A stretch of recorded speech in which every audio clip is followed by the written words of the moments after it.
passive We're income. live, so continue your talk. Yeah, my little ramp. Yeah, I was saying if you work as a lumberjack, right, you make $40 an hour and you're working 40 hours a week for 52 weeks a year, you're making like $83,000 a year or something. And it's good. That's good money. But at the same time, federal interest rate right now is 5.5%, right? So I can go and in a pretty like modest investment, like a money market account or like a CD, like I can easily make 5% easily. Like it's not hard to find that type of thing, and on cash. So if I have $2 million in cash, then I'm making $100,000 passively each year. Whereas you're working 40 hours a week, 52 weeks a year, and you're not making that much money. But the difference between you and me is I'm not working, I just have money. And like to that end, having money is just like such a fucking insider's game. It's like, it's kind of absurd because like $2 million isn't like an amount of money that individual people can't attain. Like that's like there's I know personally several people who have that kind of money just like as their personal portfolio, like pretty easily. And it's $83,000 a year in income. That's way more than the average American is making, and by extension, the average human is making in a year from working. Well, the median American, I think is a better. Yeah, that's true. That's true. Yeah, the average is getting dragged up pretty aggressively by the upper echelon. It's almost double the median, pretty close to. Yeah, it's wild. So you want to go median price versus mean price or mean income, but that's what I'm getting at is like that. It's really like hard to overstate how much of an insider's game it is to make money, because as we all know, it takes money to make money, and that is the definition of an insider's game. Like, it's like, oh, want to make money? Well, do you have money? No. Okay, well, what you can do is sell your hours of your day for money. But not only is that amount that you're going to get for that like a pittance compared to what you'd make just for having money already, but we're also going to tax the living fuck out of it. Like capital gains tax is significantly less than income tax. And so, for people who aren't the insiders, you're a chump. You're selling your labor for money, and that money is getting taxed to shit too.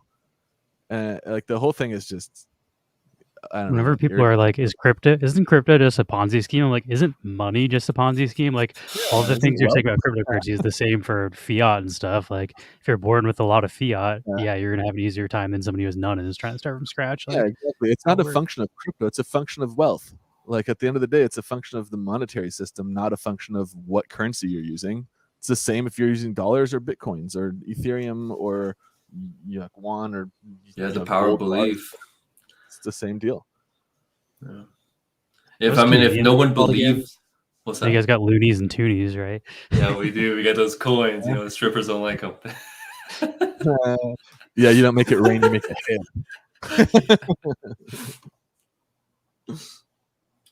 Yeah, if like the only reason money even works is because there's a common vested interest by all people, right? In a particular country. If people didn't believe in it, then it literally goes to zero, which is which is like the argument people make against crypto. They're like, isn't it just based on nothing? It's like, oh yeah, as opposed to what? I suppose like the US dollar is based on the military, right? And also like the vested interest from. Sure, if you want to get into that, then the Bitcoin is based on an international like remittance network that's supported by people running software and hardware that can't be shut down by a single government. That also has intrinsic value. Bitcoin for sure, but I do have to say a lot of coins. Okay, they don't exactly. Okay, that I've got some space to grow before they're at that. I think that's one of the arguments for proof of work too. Like the money it costs to operate a proof of work network intrinsically gives it value, because like the amount of money it costs to mine a Bitcoin kind of sets the price of a Bitcoin, because it's like you can't get one unless you spend this much. So the difference between like proof of stake and proof of work is like yeah, that difficulty to get one kind of actually helps as far as like price action and stuff goes. Yeah, I was a little like disappointed that Ethereum moved to proof of stake because I thought it was way too early. Like the idea that you can distribute the like new supply of Ethereum to stakeholders, it basically excludes new people from entering the space. Like the only way to outpace a big Bitcoin, a big Ethereum like stake miner is to buy Ethereum from them and then have more eventually, which is like you can't get more by simply having better hardware or investing in your hardware side of things. You have to buy the token now to outpace existing whales, and you literally can't outpace existing whales unless you buy from them. And that effectively, I don't know, I wasn't a big fan of the shift to proof of stake. I mean, I like the impact on the environment being cut down, but as far as like an economic like distribution method to be like, oh, it's a nice open fair system that everyone can participate in, it's not. The game theory still has lots that needs work though. Those kind of whales, they exist on Wax even. There's like, see if I can fish it up. There's one particular wallet that has like 900 million Wax stakes. They generate like 200k Wax a day in staking. It's like fully automated. It like stakes or like it hits the vote or whatever, like every 4-ish hours. That wallet alone has generated more Wax than the entire Wax DeFi protocol, so it's like then the entire Wax DeFi protocol has burnt. I'll see if I can find it.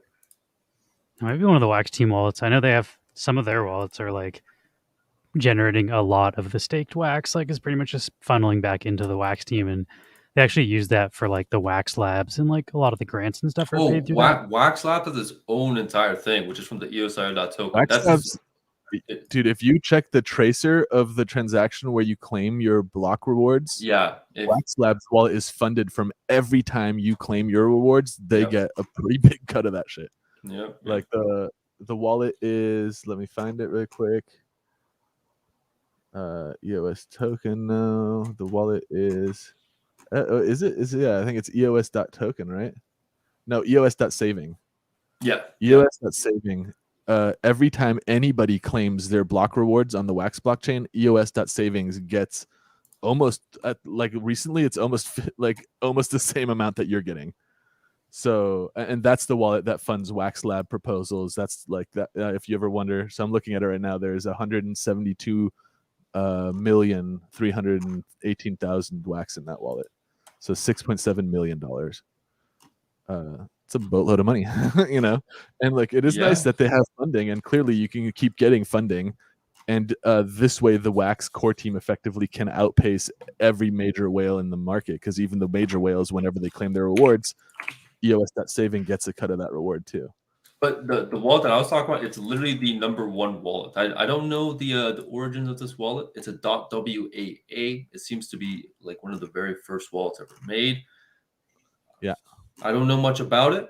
It could be just going off of, smoke here. But it does seem to have, right now it's got about 700 million Wax staked.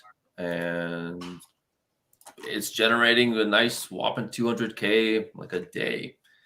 I think about like all the work I've done into my project. It's like I have like had done about a few 100K volume in Wax. That's like the product of like a tremendous amount of effort and time. This is just like a sleeper, This is just, they're doing nothing, and it's just outpacing everything. What's the name of the wallet? I sent it into StreamYard. .enai.WAA. Oh, I've seen that wallet before. I wonder if I don't know much about it though. That's a big one. It's the biggest by far. Like it's dude. EOSIO.saving has 17.8 million Wax staked.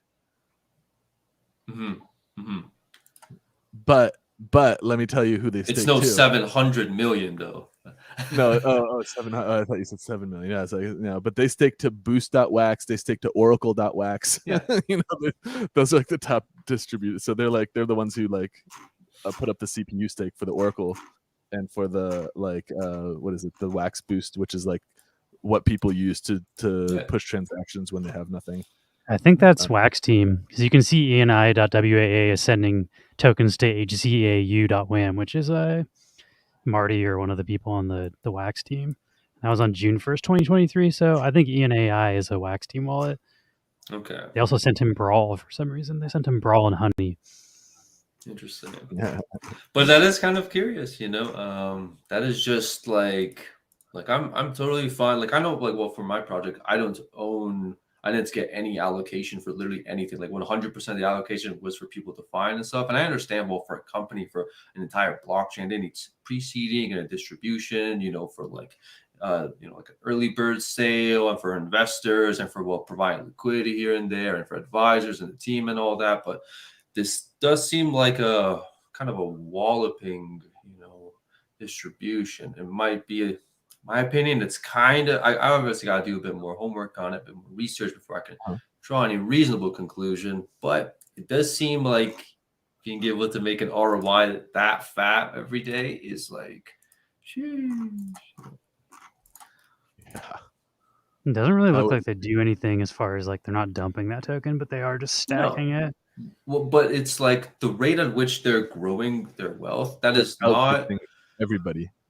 Yeah, like this is like, it's like all of the work that's done by like everyone on the blockchain. It's like it pales in comparison to be able to yield 200k wax a day. Like, yeah, they don't even have 90% vote strength. They're probably losing so much wax at that. Like when you're making that much a day, if you're not at 100%, like you're losing so much. Somebody needs to tell the owner of that wallet, update your proxy, man. Yeah, there's only been a handful of projects that have even been remotely close to reaching those levels of income. I think even if you look at, like, let's say like Farmers World, even with their, like, I think it was like a 5% fee or a 6% fee, even with 100 million volume, it's like they might get 6 million in fees, but that's like, that gets outpaced by this in no time, right? Yeah, exactly. And this is passive. Like they don't have to do shit for it. It's definitely part of why, like, proof of stake networks are not really, in my opinion at least, they're not great as far as store of value goes. You're not creating an asset that has like a fair or a level playing field that anybody can participate in. Whereas proof of work network, while it costs electricity and whatever, like, I get that, like, people don't like that aspect of it, but at the same time, a new player can enter the space with new hardware that they themselves develop, and they can outpace existing players and actually gain market share. That literally isn't possible in proof of stake systems. So the game theory still needs some work. I feel like we're going to see some new kinds of protocols in the future that kind of tackle these issues. The problem is that, well, if you make it so that, let's say there's a non-linear distribution of staking rewards, where it's like you will get less the more that you stake. It's like, well, people will just distribute it to more wallets. Right? Distribute multiple wallets, definitely. Yeah. So it's like, how do you allow the small fry to have a chance? That's really what like the big question needs to be answered, right? It's a very simple question, but it's yeah, it's definitely like, I mean, I love proof of stake for utility tokens. It's great. It's fine. Like, hey, if it's the Wax team who's doing most of the staking, and then they use their rewards to like fund whatever, like Wax Lab proposals and stuff, sure, that's fine. But I'm also not holding Wax as like a means of like, I'm gonna put my wealth into Wax to like store its value in as wealth. It's more like, I want to use Wax to trade NFTs or do something like buy some CPU to do a minting event or something. So I'm going to buy it for the utility side of it, and participate in that way.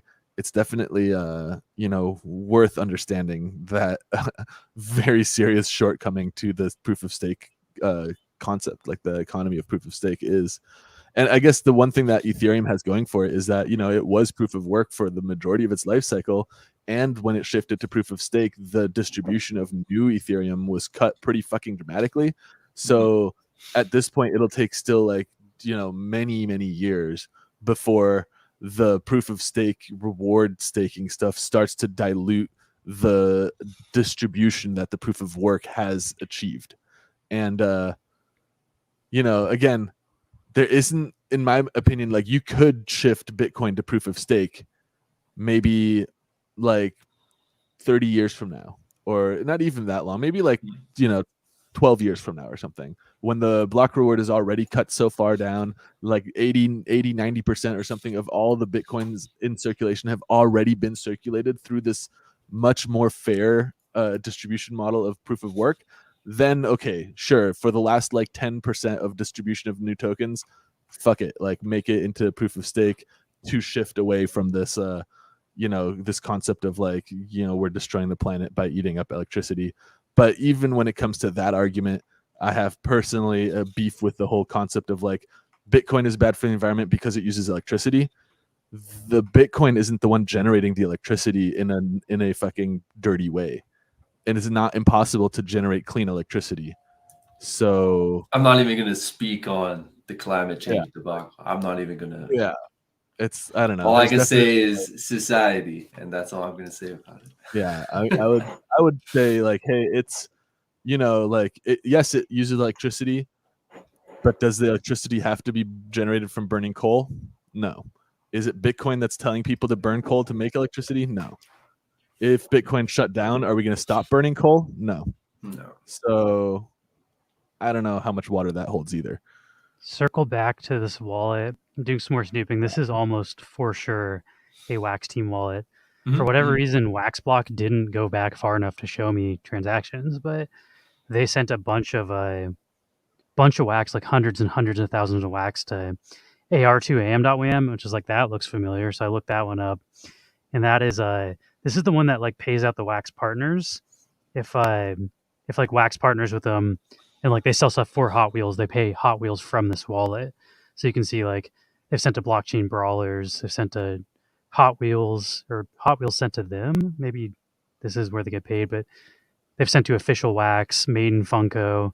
But you can see like Godzilla.tops, like they pay out their bookkeeping wallet. Yeah. So this is very much like a just the Wax name. That's funny. Market.virl. And they've also cashed out a bunch to Binance and Qcoin. Yeah. But yeah, this is almost for sure. Like, there's no way they'd be sending hundreds of thousands to this wallet if this wasn't like Wax official. And HZAU.wam should be known as the wallet that is purchasing all the mint ones of the highest rarity PFP drops.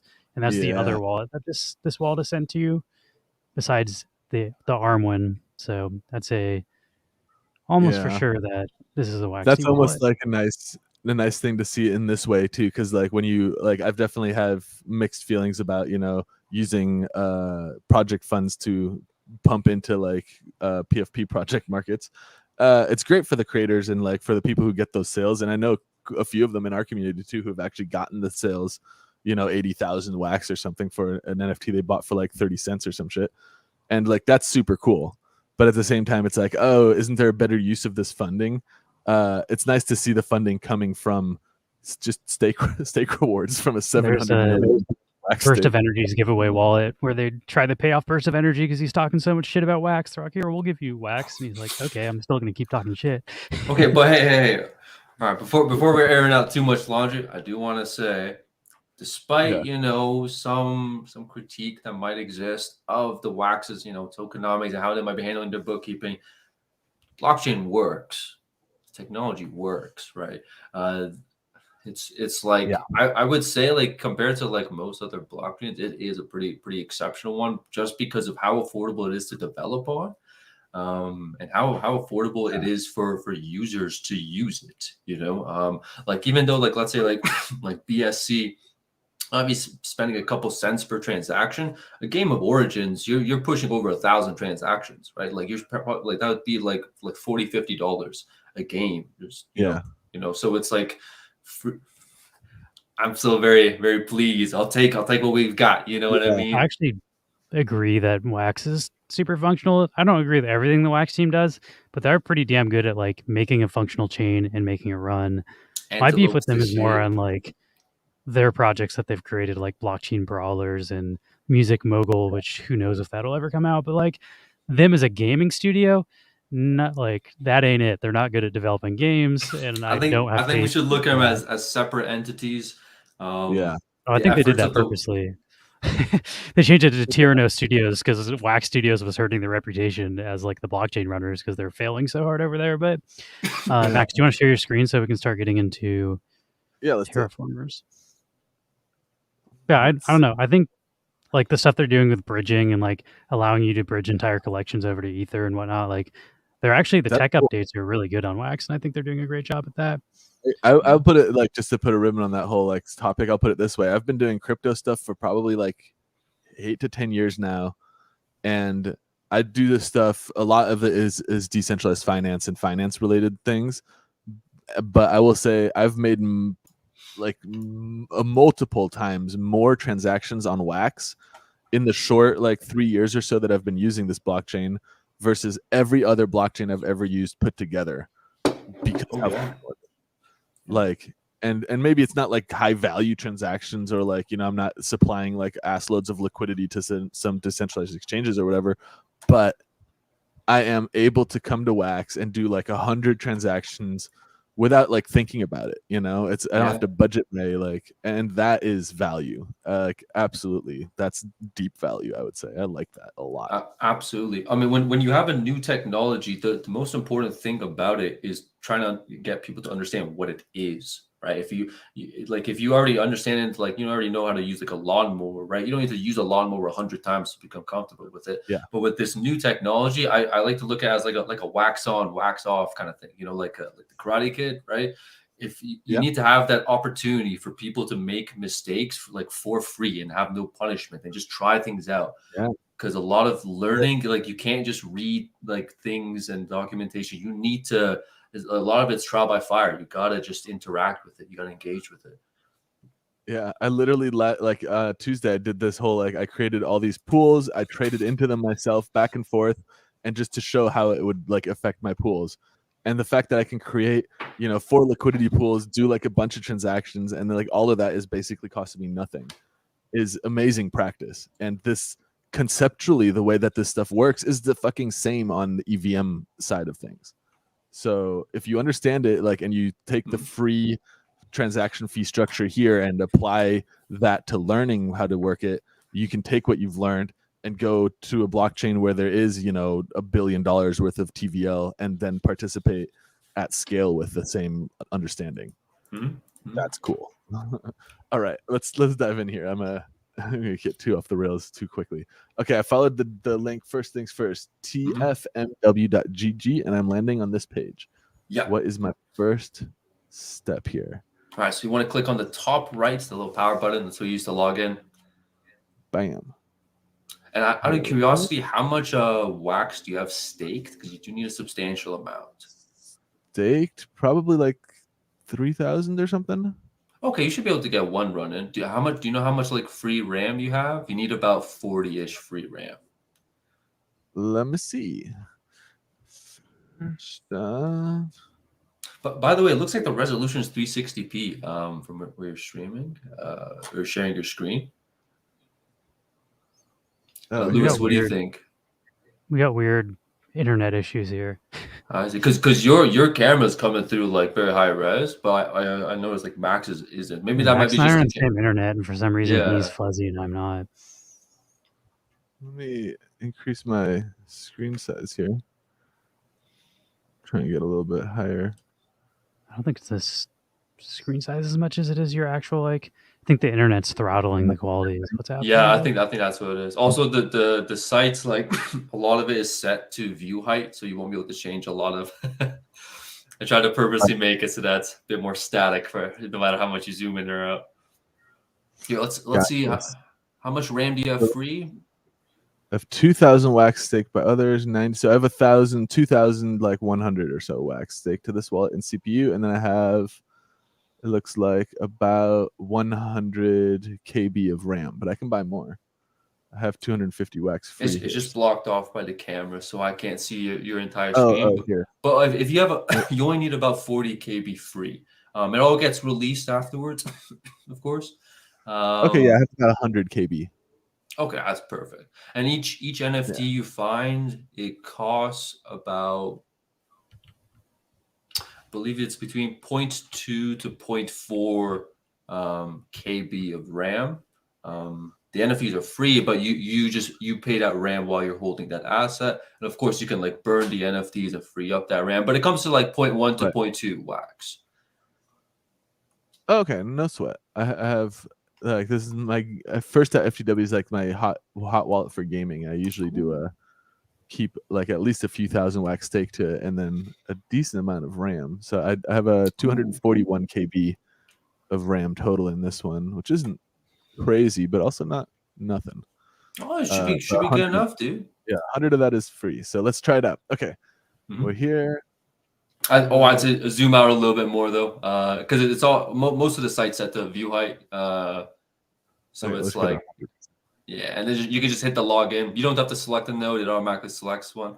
The game does work with Anchor Wallet, but I've heard some news, some whispers about.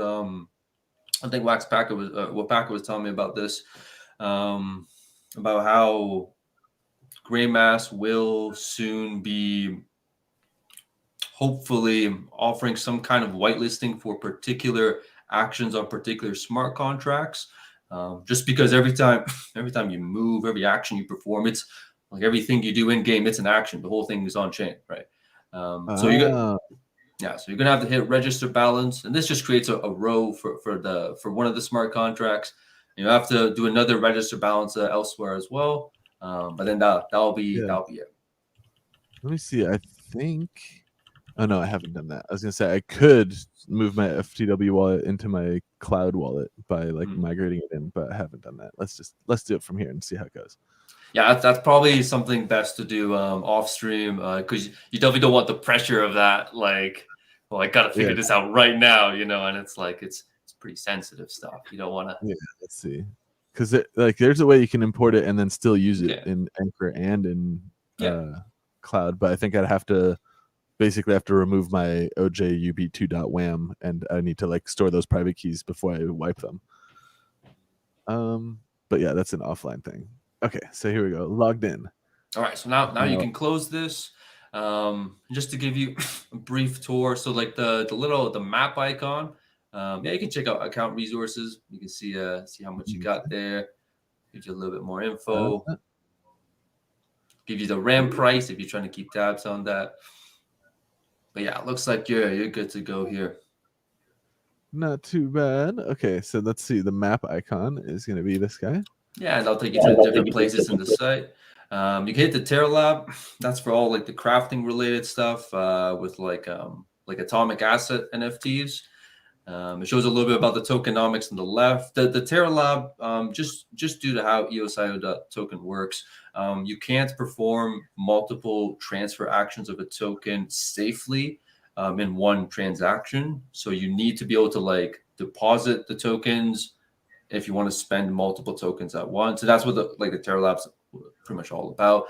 Just like multi-token craft to collect, to like create different kinds of NFTs. There are no fees for depositing or withdrawing tokens. Overall.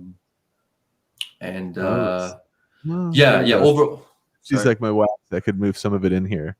Should I?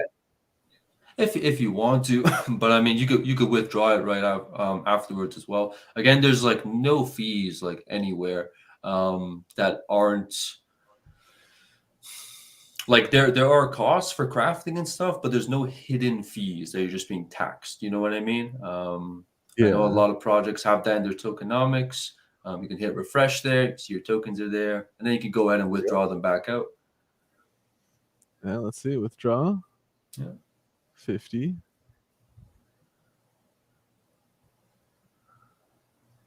Easy peasy.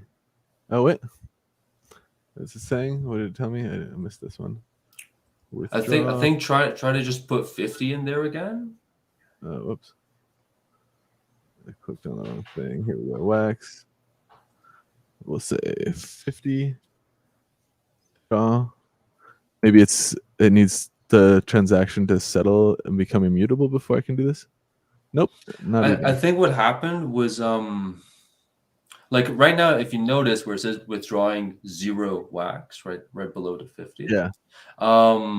Before it didn't say 0. They didn't say wax. So it's like when you want to transfer a token, it needs to have the correct amount of decimal places and then a space and then the ticker for it. Otherwise, it won't be able. It just won't understand what you're trying to transfer.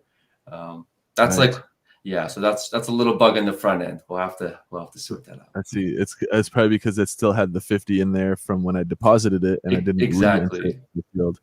Exactly. And it was able to re-update. Gotcha. Okay. Nice. I see this one. Let me go back to the map.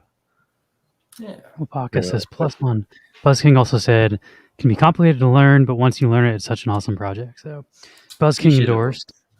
I'm learning right now. Wow, BuzzKing. 2 out of 5. I also know if Wapaka is into this project, but Wapaka is kind of like our token coding expert that we go to. He built like Fate had its own exchange for Immersis where they had all their tokens and you could like interchange them, and he like helped build all the smart contracts for that. So I don't know if he's talked to you, but he might be a good resource if you ever need help with that stuff. Unaware. I'll give Wapaka a shameless plug too. He built Wax on Edge. Mm-hmm. Yeah, of course. If you know this one, it's super cool. Great app. Yeah, well, Wapaka and I, we had a call. I think it was like a week or 2 ago. We had a nice little chat. And just going over, showed him a little bit about Terraformers. He showed me a little bit tech about Wax on Edge. Lots of neat stuff. Yeah. Hell yeah. Yeah, Wax on Edge is fucking fire now that it has all the different exchanges all incorporated down to the swap. Mm-hmm. It's the only one you need if you're ever swapping tokens on Wax, I would say. Mm-hmm. That's all I'm using lately. All right, let's see. So I have this. I want to start. Let's see what's next here. Terra Labs. I'll tell you could check out the Star Forge. Check out the NFT I sent you. Oh, let's see. Yeah. Star Forge. And I want to see. Maybe zoom out a little bit. Yeah, let's see. Okay. I believe what you need to do is re-roll up to 4. Okay. I know what you need to do. So there's. I just realized just how I've set it up.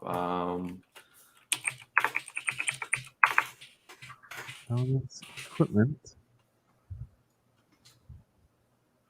Let me check my wallet very quick. I guess the best place to be Atomic Hub. I still use that to look at my inventories. Oh no, it's on a new asset standard. It doesn't exist. There's no API for it yet. You won't find it there. Oh. Oh. Okay. Well, okay. So you want to go to just wax.blocks, or just like any block explorer, and you want to look up the contract elements.tfmw.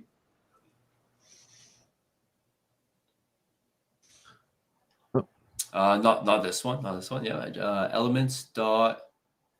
You get a dot in there. TFMW. Oh, element. Once I typed S, it automatically went to elements plus. There we go. Elements.tf. Yeah. You want to hit contract. You want to hit actions. A little bit up. Actions, and then new explorer. And left from where you are. Second row. Second column. Yeah, for this one, you can put auth as just like your wallet's name, first.tfmw, and then explorer first.tfmw. Just as long as you're. Does it have to match, or can your account name be something different? If it's something different, then the smart contract checks to see that it's like one of my smart contracts, so that it's like I'm registering someone else. Like basically, anyone can register whoever. But it's like whoever registers pays the RAM fee of creating like the balance. Oh, okay. Should probably sign in with my account here before I. Yeah. There's a couple of these. Like normally you would play the game, and then when you go to get your rewards, the smart contract would automatically create a balance for you. But because I've sent you an asset ahead of time, you got to manually register. Yeah. Okay, so here we go. So this is what I want to do, right? First FTW in both fields, and then sign from my first FTW wallet. Let's see how it goes. I'm going. And it creates a balance for you in the Elements Plus. So this is the Giants fungible token contract. The standard's called Elements Plus. That was a success. And And so what it does is it just pretty much allows you to store all the elements and whatnot. If you go back to TFMW, you should be able to hit the refresh. If you by the way, if you hit the logo, it refreshes the whole app. Fetch, it does all the API fetches. Oh, there yeah. it is, some boots. There you go. Yeah. So if you hit the top right, you'll be able to select it. Or I mean, just on the NFT.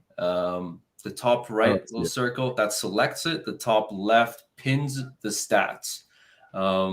Lewis, do you think is there any way we could get Max's face cam next to us on the sidebar here?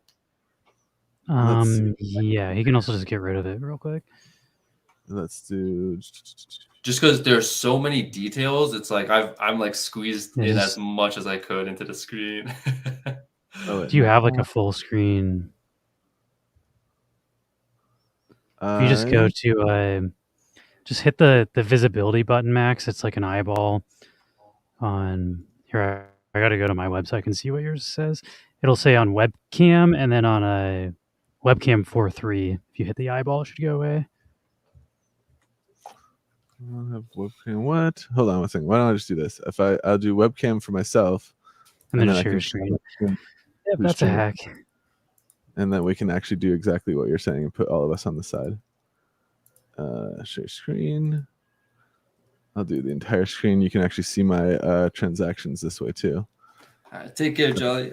Joel. I really appreciate it, man. Really appreciate it. Hope to see you next time. Yeah, later, Jolly. Crank this up. It's probably super late in, I don't know if it's in Germany or Romania right now, but either one of those places, it's got to be in the middle of the night. Fortune favors. Common boots. Okay. I got them. Oh, and then here, yeah, I see there's quite a bit of info here. Yeah, you can scroll there as well. So this is part of like the architecture for, this is like just how this is just like the way that I'm envisioning NFTs. So you have what is basically NFTs that contain clusters of generative traits that each grant multiple bonuses as defined by the smart contract. So we can see that like under blessings, you have like these boots, Fortune's favor. That's like a template. It can roll between 0 to 4 blessings. Right now it's rolled 2 of them. And it's rolled 2 traits under blessings. You got of the Duracell, actually rolled of the Duracell twice. So traits can repeat under this current iteration. And then each of the Duracell trait gives 0.5 magic find and 0.8 flat energy. Okay. So and then the fact that it's twice, they stack with each other, right? Yep. I'm assuming. Nice. Yep. And then you have this entirely new thing to like the NFT space.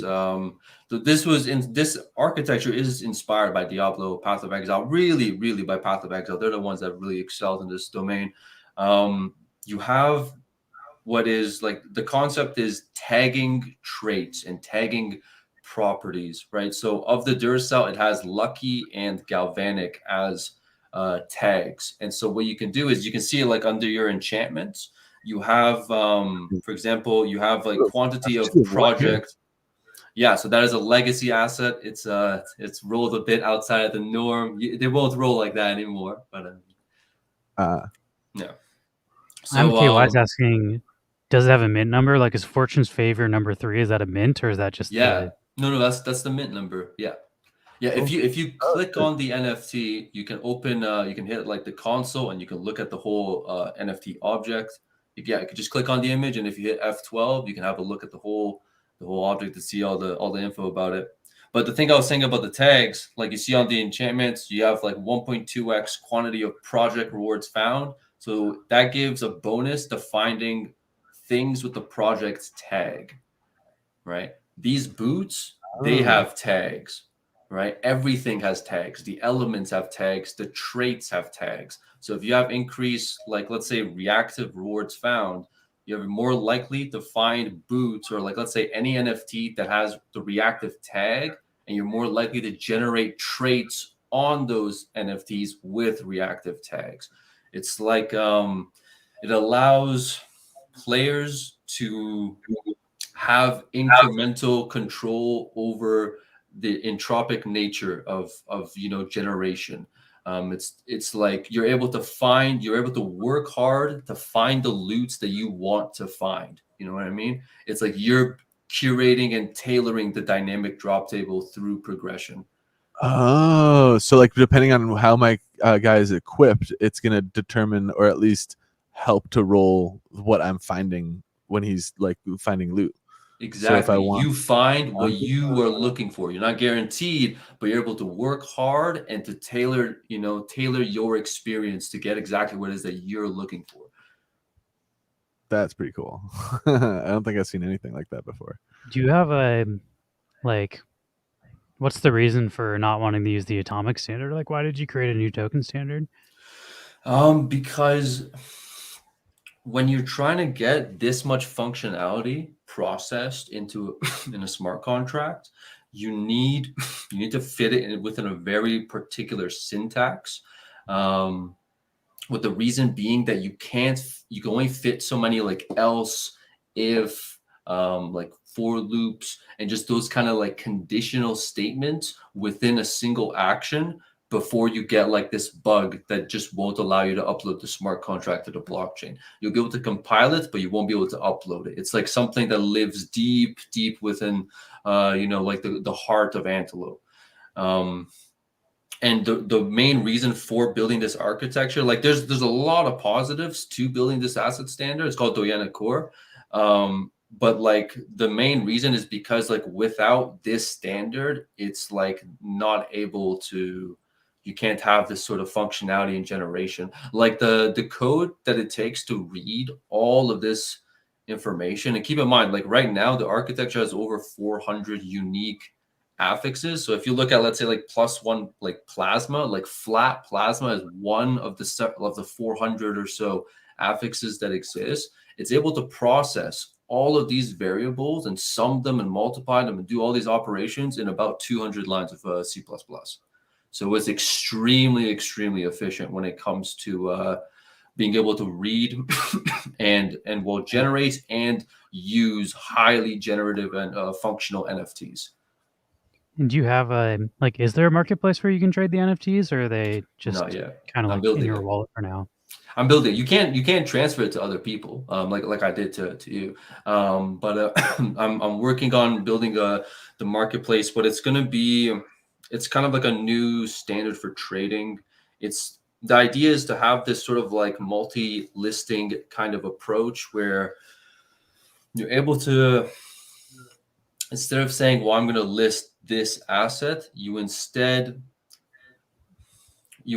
create a listing and then you populate that with your assets, right? So it's like your listing might include, like, let's say 5 wax, these boots, and a couple of elements, right? Let's say you're just like clearing out your wallet.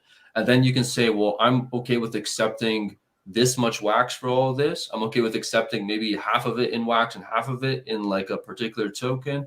Or I'm also okay with accepting another NFT under this particular collection, under this schema with these particular attributes, maybe this template ID. It's almost like a barter system more than just like a straight Exactly. wax for item trading system. Exactly. It's a multifaceted, just like super trading, bartering kind of thing. I really want to encourage a peer-to-peer bartering style economy because I feel that just brings people closer together. You're able to have that interaction with people. You're able to sometimes get good deals. You're able to maybe offer something that maybe wouldn't have even like crossed either of the two players' minds. Like when they were initially, if it was just like a listing, right? But it's like if you're bartering, it's like, well, hey, I got some of this, I got some of that, take your pick. I definitely think that's like an underutilized part of wax is like the NFT to NFT trading. Like it kind of exists within Atomic Hub, but it's hard to like find people looking. Like there's not like a looking for trade section. You just have to like know the person's wallet and hope they accept it. So having a marketplace made for that, I think, could be big even for not necessarily your project. If you have other projects on there, like I could see people wanting to use that. Mm-hmm. The only concern that I'm having and why I'm trying to like really take my time with it, because I was thinking I'm going to launch this marketplace like the end of the month, but now I'm thinking like I'm going to sleep on it for a little bit longer, just because it goes against the nature of royalties, and that's like a very, very big problem, because I don't want to create something that's going to result in, well, people feeling that their work is no longer being rewarding for them because people are able to just trade NFTs and like wax backed assets or other asset backed assets without them getting a share that they're owed. You know, I don't want to create something that's going to go against the interests of, you know, people who are working hard, right? I don't want to go against the hard work of others. So the tokenomics fee as well that like the Wax blockchain takes from from like transactions is, I feel like you'll get a less support from the Wax team if you're a marketplace. I do plan on talking with Tommy about it. I just have to like try to get this, you know, get the vision a bit more clear, have a bit more to show for it. But it's like, all like, then again, like this isn't like a new problem. This is, I'm quite confident this sort of like problem, this sort of like this aspect of the game theory of bartering for like trading two commodities that aren't able to be fractionalized. I think that issue has existed for like several, like since like the times of like the ancient Persian kingdoms. Like this is like a 5,000 year problem, because it's like if you trade like an egg for like a dozen of eggs for a shovel, and the government wants it, or like whatever, your landlord, whoever wants to tax that, it's like, what are you going to give them? A quarter of an egg, or you give them a fraction of your shovel, right? And it's this problem that you can't fractionalize things that are whole. How can you deliver value to the parties that may or may not be owed on something that is whole, you know? Yeah. It's also like hard to say the whole to, point of money. Yeah. well, So use money as a standard so you can trade stuff. Because then it's like, well, if I give you the value of the shovel like tax at the time when I bought it, do I also get like a tax credit when I sell the shovel and it has like depreciated in value? Is that a capital loss that I get to write off? It's like a rabbit hole that it's like the deeper you go down it, it's like the more you're like, I just want to get out of here, man. Like, and you understand, and it's like, well, you realize it's like, I see why this problem has existed for thousands of years, like this. I don't know the answer to this question. Did they take a percentage from ARPANA elements on Simple Market? It's a different contract. They can eat it? Question mark. Yeah, they did. Yeah, the same way a atomic asset collection can have a fee. A simple asset collection can also have a fee. Okay, so it's part of that standard. Yeah, I feel like you could probably do some sort of like flat rate fee potentially, where like there is just a fee to trade rather than. Except I don't know, that gets sticky because then like if people are trading super expensive assets, they'd just be doing it to circumvent the royalties. But yeah, I don't know the solution to that. That's a tricky problem to figure out. No, like this isn't like this isn't like a common like math problem. This is like it's a simple question, but it's like it's a diabolical thing to tackle. And also, it's I like if you the have idea a of bartering though. Like bartering is super cool. So I definitely bartering does seem very promising as a thing to encourage everyone in. And it's like, we're not like, because it sort of removes that feeling of wanting to do something for just the money, right? You're like the games, like tokens, you got like woodonium and filet mignonium. It's like, we're just having fun here, you know, like we're not mignonium. Yeah, by the way, you can check the elements if you hit the book. Yeah, I got you way off topic. Maybe we should get back to what does Max do with these boots nowadays? Boots. Also, to the people watching, this is a free-to-play game. Max was just sent a NFT so he can more easily get started with it. But anybody can log in, and you can for free just start. What do you go on missions? Like, what is the action that you do? You go on runs and origins. You can call them an exploration. So these elements are works in progress. I'm still, we're still working on the periodic table, but we got the first couple of elements in place, and you can see like whenever you hover over an element, it's got like it has its elements tags. So it's like if a player has extra, alpha rewards found or horological rewards found, you're more likely to find Implasium, right? It's a very, very webbed, architecture. Yeah. So it's kind of the general like grind. You go out, you look for materials, and you use those materials to craft things. Is that kind of what's sort of? So you use the materials in the Starforge to do. You're able to like select metacrafts. So if you select those boots, yeah, you already selected them. If you on the right, if you hit the select buttons, so these are your 4 slots. You're able to select different metacrafts. So you can just click any one of them, and it'll tell you a little bit about the details.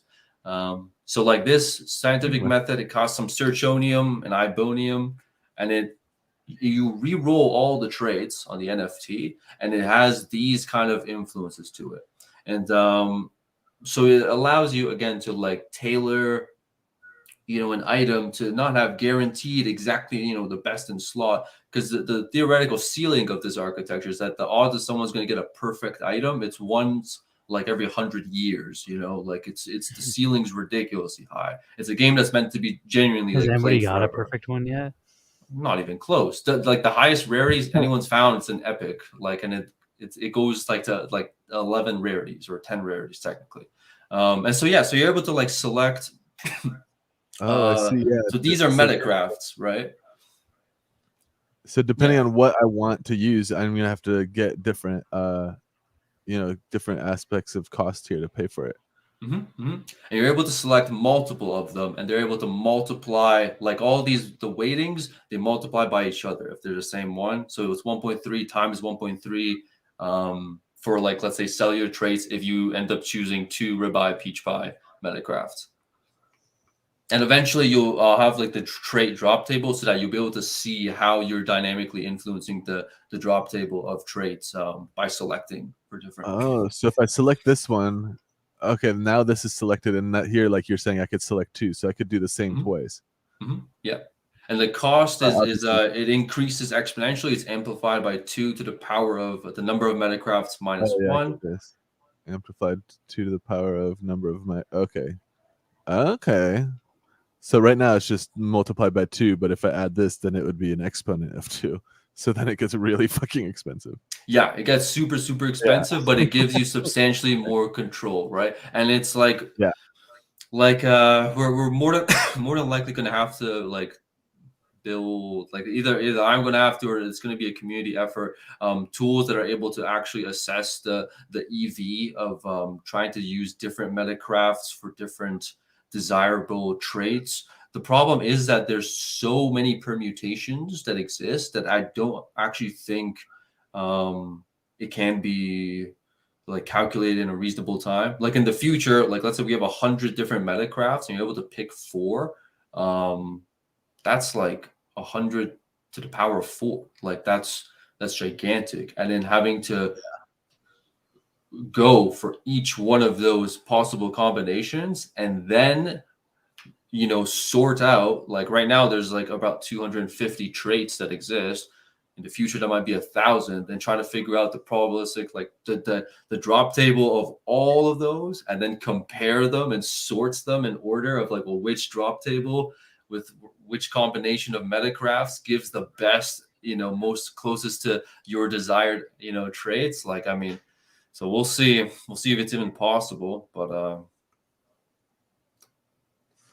Damn, that's complicated. Does Max need to go get all this stuff before he can actually? Yeah, I can't afford it yet because I don't have it. So how do I start like grinding? Yeah, man, let's jump in the game. So if you hit the map,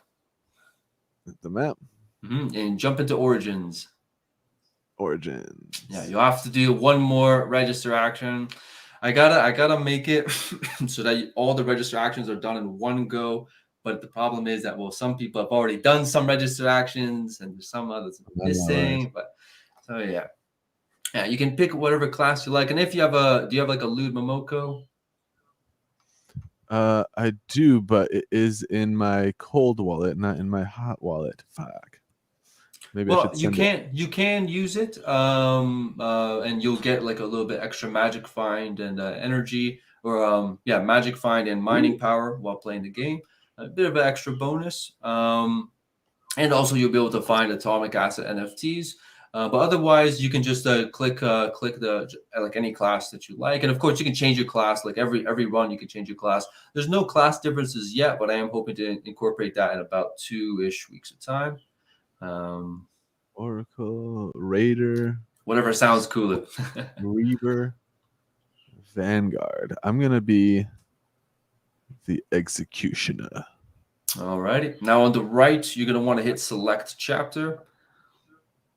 All right, on the right. Select Fenris chapter. says that they don't like having rarities they can't get. They want access to everything.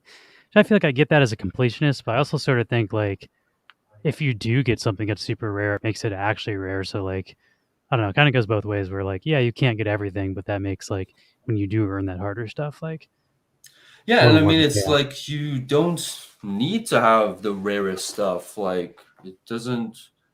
The odds of you getting the highest rarity right now, like which is omnipotent for one of these NFTs, it's 1 in 10 billion. It's not meant Yeah. to be easily achievable. It's meant to be like, Wait, who was asking about this?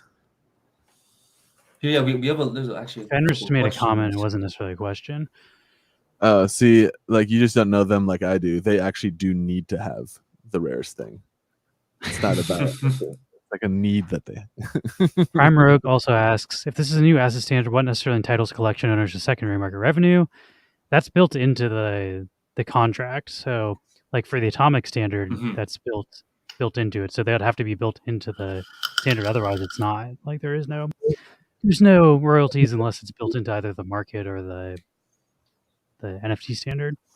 Yeah, I mean it's generally speaking, it's like at least let's say on Ethereum, every ERC 721 smart contract that holds the tokens for their collection, it just defines what the like the desired royalty fee is. Yeah, there you go. Now you've equipped it. You can hit return and you can just jump right into a match. Okay, I think his question is actually why give people royalties? Like, why should people get royalties if you're making a new? I feel like that's a more like philosophical question, but Well, I mean, it's their collection, their work, Yeah, if people didn't want to take royalties, they could have set their royalty structure to 0. So I would say to respect the creator's wishes.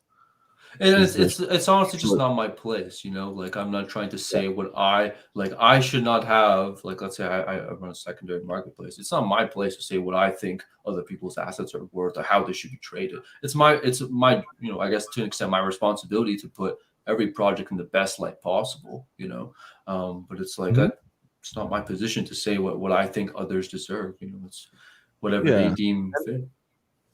I if think you really basically the royalty structure, there is ways around it already with just like backed token trading. But Yeah, I think we don't have to explain how to I do don't it. want to speak for you, but I think you just don't want people to exclusively be using your tool to circumvent things that the collection owners would. And exactly. like, you don't want your thing to be like the black market where people are just like only using it to screw over creators that you think deserve their royalties in the first place. So I'm not your trying to create something that's just going to create grief, like I wanted to because I feel like if there's an exploit, if there's a bug, there's a problem, it's like that comes like from an oversight in development. Like my game, it's bot proof. How is it bot proof? Because I developed it like that. If you want to bot this, you're going to enjoy the 5-dimensional structure that the game's data is stored in, right? Your gray hairs are going to grow gray hairs by the time you're done, right? So it's like I do feel like I can figure out some way to create this the whole marketplace thing in a way that doesn't punish or just creates grief for people, but we'll have to see. Good All right, luck. you have initiated. All right, so hit keybinds, and you'll be able to see just like the keybinds that navigating the game. Yeah. Here we go. MS menu, and you can hover over them. It gives you a little bit of info about it. Oh, you got a cute dog, man. Yeah, hi girl. Let's see what we got. Press M to open up the menu. Yep, that's kind of what I figured. Move mode. I think Prime, it's fair to say that you don't necessarily agree with royalties and stuff, but I think it's a little off topic from what we're trying to do today. Maybe in the future we can have a longer discussion about like should royalties exist, but I feel like that's going to totally derail trying to figure out how to play this game. So thank you for your comments, and I feel like it's like you're allowed to disagree with that, but for the sake of what we're doing right now, we're probably going to move on if that's okay. Camera space. Okay. Action. Okay. E. I think probably just to give one last comment about it. I think a royalty share is a very powerful application of Web3 technology. Um, it allows a lot of projects to be able to continuously support themselves based off of just one drop. And it's like this sort of speaks volumes, not to any project or any entity in particular, but just due to the nature of how there's a lot of unsolved game theory, in particular to how to create a company that's able to last and continue to be profitable and will hire employees, have development and whatnot. That formula is not particularly figured out right now. It seems that a lot of projects, I mean, especially mine in particular, had like a primary NFT drop or several NFT drops that helped seed and fundraise for it at the beginning, and that seems to be like how a lot of projects seem to be going into space right now. But it's like outside of that, it's like we don't really know what a successful and continuously lasting revenue model looks like just yet. And I think royalties are a pretty good answer to that, but we'll have to see. There's also some people that rely on them as far as like Ludi that you're talking about earlier. Black Fang dropped everything for free. They don't do paid drops, so they exclusively earn through those royalties. So if somebody's just to bypass all of those, that's sort of cutting off their only point of income for the lot of hard work that he puts into like the wax space. So like some people rely on those, and maybe not everybody. Like I don't know. I think there is room to say like maybe some people don't need royalties and some projects shouldn't have royalties, but some do rely on them, and that like is their business model. So to create a tool that just circumvents that would kind of be shitty for those people. Exactly. And I mean, the thing is, like, I know people talk about like the particular fees and stuff, and some people might say this is too much or this is too little, or like, why should there be any fee at all? All I can say is that CSGO, Counter-Strike, I mean, we all know what Counter-Strike is. In 2 years, between 2021 to 2023, they did $600 million in volume of just crates and keys, right? And they have a 15% fee. So it's like, if $600 million, that's more than like all the volume combined on wax, I'm pretty sure. It's like if the demographic's totally fine with paying 15% on that, there should be absolutely no concern or reason for. And it's like those NFTs those digital assets, they're not functional. They're not exactly, you know what I mean? Like, I'm not going to speak down or positively or negatively about it, but it's like, it's just a skin. It's a cosmetic thing. It's not like people will live without their CSGO. I love my skins. I got the Bengal Tiger Og skin. Fair enough, man. Take that from my dead Steam You account. just don't understand, man. It's not that we want the skins; it's that we need them. Yeah. And I got stat track on there, so it counts up every time I kill someone. So when somebody picks up my gun, they can see how many kills I have. Like that's my life. Fair enough. Could man. they do that stuff for free? Of course they could, but then they'd be missing out on $90 million in fees. Yeah. It's a tremendous amount of So I mean, I feel like fees are like not the particular issue here, and it's like when we have that race to see who can have the lowest possible fees, all it does is it just undermines the efforts of everyone, as we've seen with like Blur and OpenSea. And Ether, they're all fighting to see like I don't know. Blur has a bunch of like wash trading going on too, where you can earn a token. So people are just like buying and selling shit back and forth from their accounts for no fee to just harvest on the token. So it creates all sorts of cans of worms. Yeah, that's true. I do like the idea of like a game, for example, being able to do a like download content or an add-on to the game that perpetually generates a back end revenue for the game designer, so that game designer isn't basically locked into constantly having to push out new DLC. Like they can do it because it serves the game, not because new paid DLC. Ideally, they're putting out. it's just free content.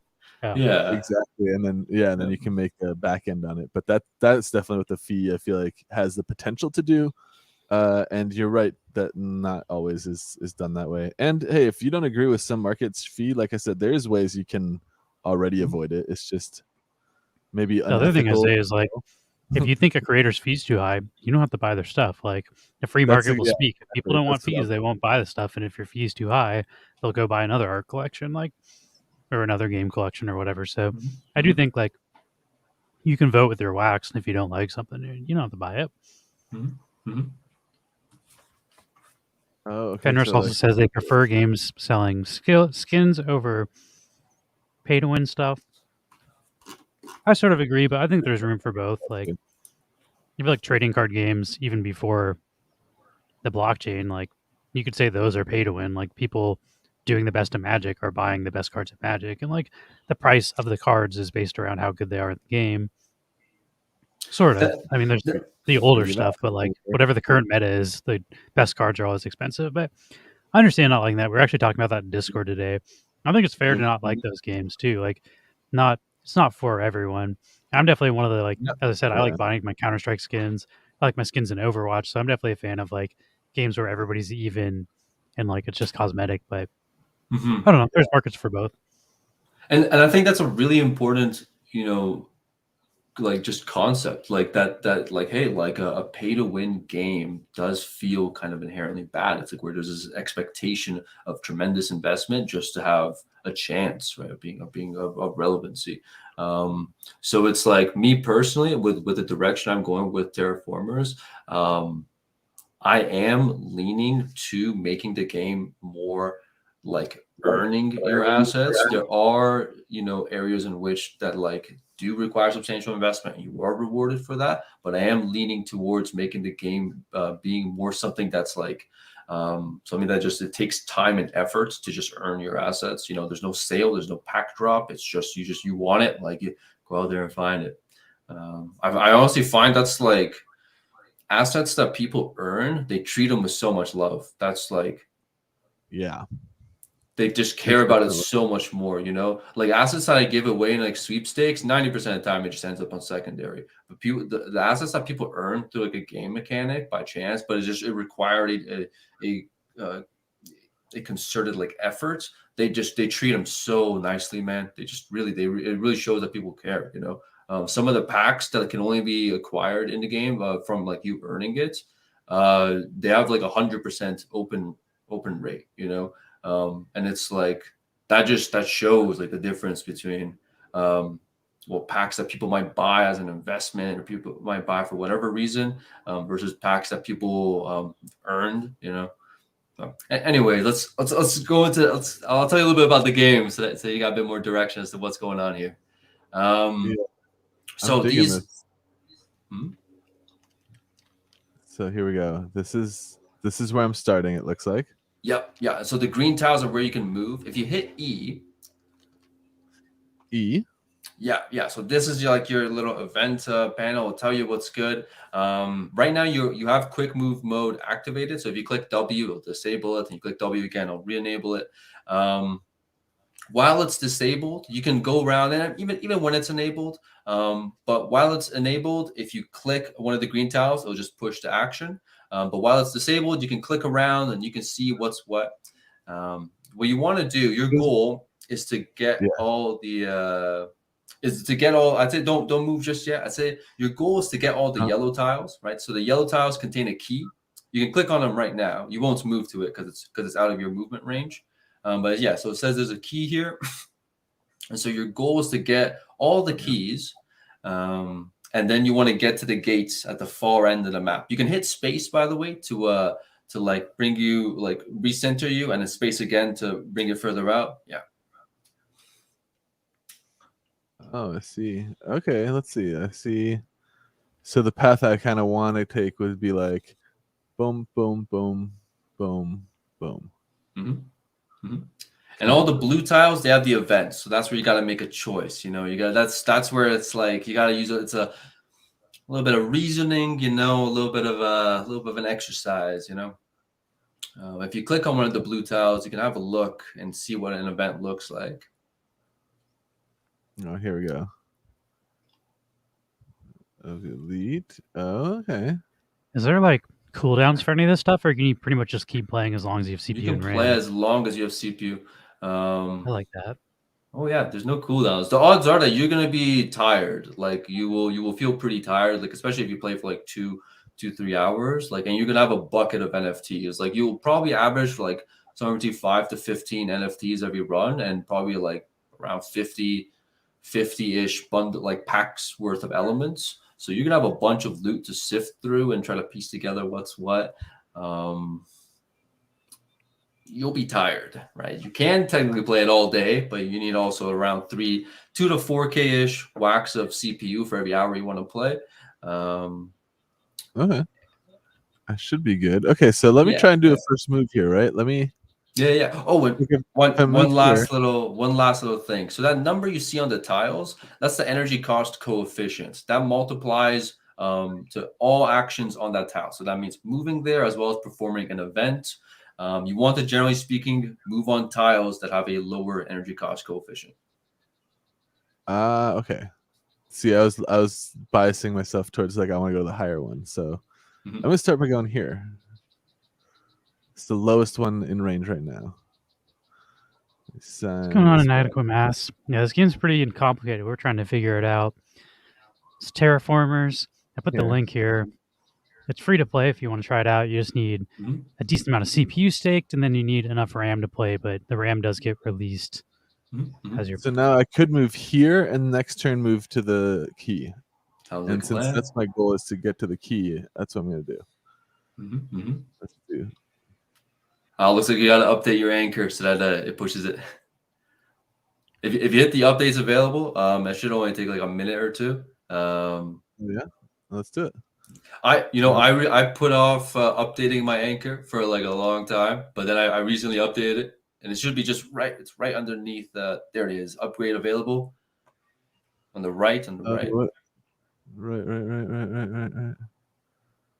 It says upgrade available view. It's a blue button. It's underneath app status above the purple button. You're right above it. There it is. There it is. You just passed it. Yeah. Oh, hi. There you go. And then just hit automatically update. I updated it last night, and it's like, oh, it's day and night, man. I have a question. I see you do have NFTs under the other asset standard that are available on Atomic Hub. Like if somebody wanted to buy NFTs on Atomic Hub, how do those help in game, or like what are these NFTs, like the ICO pack or SEO of lands? Like, yeah. So okay, I'll talk about the ICOs first. The ICOs were a asset that was released and then discontinued, sort of like removed from the project. Right at the very, very start, it was for like this. The crafting system before was very, very confusing. Like it was like profoundly confusing, and the ICOs are just part of that. They were backed by a 7.77 wax. They costed 9 wax to make, and about 0.5 ish wax in game tokens. So at the time, when they were removed from the game, people lost around 2 wax per ICO that they had. But the rest of it was there for them to receive their refund. And also I gave away several thousand ICOs for free as an airdrop. Now, so that's so stuff. You don't need to buy those then, because those are not useful. No. There will be like a redeemable functionality for them for those who haven't burnt theirs for whatever reason. So that you can just get like a Diana Core NFT for it with like, unique properties. But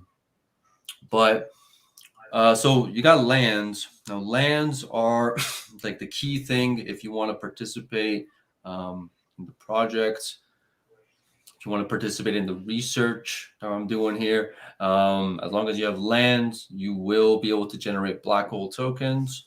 And the black hole tokens are like the main token that are used to do like a lot of the activities. So if you want to, for example, create a mercenary NFT, it requires a substantial amount of black hole tokens and some of the research tokens. You could get research back in the day from like burning lands, but that functionality got removed. Right now, you pretty much just have to like grab some research off a swap. Can you get those tokens through grinding, or is the only way by owning land? You can get research from playing Origins, actually, but black hole tokens. Is that different than the black hole tokens, though? Yeah. So research tokens are more of like the secondary token, and the black hole tokens are like the primary token. That's like you can expect that like whatever because the point of this whole project is for me to just I'm doing my research here. I'm creating all kinds of new technology, and if you want to be privy to having like a bit of an edge, access to that extra functionality, like it would be through land ownership and through black hole, like the expenditure of black hole tokens. So what you're playing right now, you don't necessarily need those to play, right? Not right now, right? Not for not for Origins. But that being said, like again, like if you don't have like let's say a Lewd Momoko NFT, you're gonna need a mercenary NFT, and that's well that costs like black hole token. That's just an example for like Origins as it currently exists. Okay, so you can only progress so far without. Is there a way, like if you wanted to just buy the token, is that on Alcor or is that It's on your all own on token Taco standard? Swap. All the liquidity is on Swap. Taco Swap. Yeah.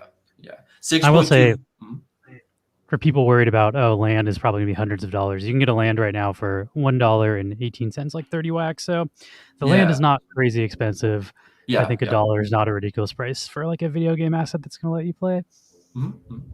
And also, all the lands are backed by 25 wax. There's over, I think. Wow, it's backed by 25 wax. It costs 30 wax. That means like almost. So there's 600,000. I think the total is about 600,000 wax has been backed into the TFMW collection by the community. Damn. Let me quickly. I'm gonna get yellow. Max offer. Oh, you're cheering. Okay, I'll check over. Yeah, it looks like you landed on it, Max. So if you look on the I know you tapped that, but if you look at the far right, it'll say keys, and you have 1 of 4 there. If you just land on a tile, it automatically picks it up for you. Got it. What does the infusion mean? Is that just the artwork, or does that have something to do with the game? It does have something to do with the game. It's I like the LSD infusion. Look me up. I'm not like there was a change in between expansion 1 and expansion 2 lands that I'm not the most proud of, and that was like I felt that the game was too complex for people, and so I heavily simplified it. There used to be a 25 token system, and now it's just a 2 token system. And so the infusions are like a condensation of like all the different minerals. That's what all the elements were before. And they're used for like deciding which gadgets you can apply.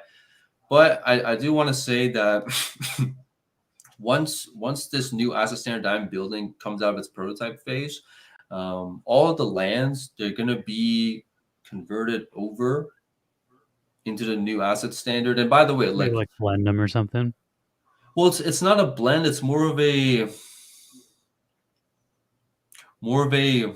kind of like a redeemable process where you'll be able to still keep this NFT, but the functionality on this NFT will be, discontinued, and it will go into, and you'll be able to like receive the new land version that will have that like functionality essentially just like moved over to there. So you can keep the NFT if you want, but it's like you'll just essentially like, I know like it's AI art, right? I know a lot of people look down on that, but you're gonna get, it's gonna be like you're gonna have generative art, because right now these NFTs aren't generative, they're all handmade, but with AI art. So you're gonna get like a huge update to what it actually looks like and a lot more functionality. I mean, the look isn't bad, but I do understand the sentiment about AI art, And I personally, chicken noodle soup.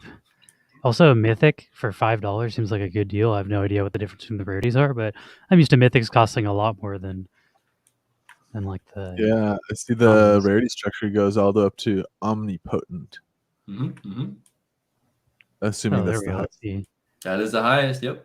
Okay, the omnipotence, that's where it gets expensive. That's like, why are these chase cards so cheap? Let's see what Eldritch is. Eldritch really not that much cheaper. Do you have like a suggestion if someone was going to like is it better to get a expansion 2 land or an expansion 1 land, or does it really matter? Like, can you just buy anyone, or is there something specific people should be looking for? I'd say there's two main things. One of them's the mining power. That's like mainly what you want to pay attention to. But that being said, the mining system is receiving a new update. Probably maybe like definitely before the end of the year. So I'd say maybe wait. Like overall, the assets that exist on secondary right now, like they're generally speaking, what I found based on my research is that it's more cost effective to craft your own lands until Black Hole reaches a cost of between 8 to 10 wax per token. And right now it's around like 2.5 wax per token. Do you craft it with black hole token, the land? Yeah, you so craft them with black you're hole saying tokens. it's cheaper to buy it on Taco and craft it in game than it is to buy from the aftermarket right now? Yeah, and get like a considerable rarity. Every once in a while, a steal pops up on the aftermarket, but generally speaking, you want to like crafting them is definitely the way. And also, if you have a black hole cannon, also this is like another. This is like the second, I'd say, like big asset. What's up? So it's like you got lands for creating black hole tokens, and you got black hole cannons for creating research tokens. And the black hole cannons, like I want you to look at it, because I know it's like I'm calling them lands, black hole cannons, all this stuff that's pertaining to the game right now.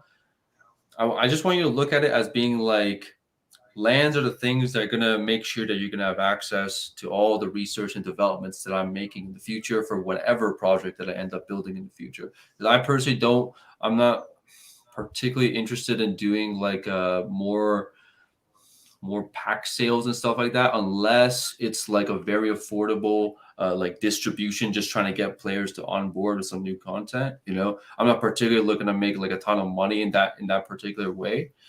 So it's like, if you got lands, you can expect to have access to the functionality through black hole token generation, also the functionality on the lands. And black hole cannons are the ultimate like crafting utility NFT. So whenever there's like some sort of crafting cost expenditure, you can use a black hole cannon to mitigate those costs.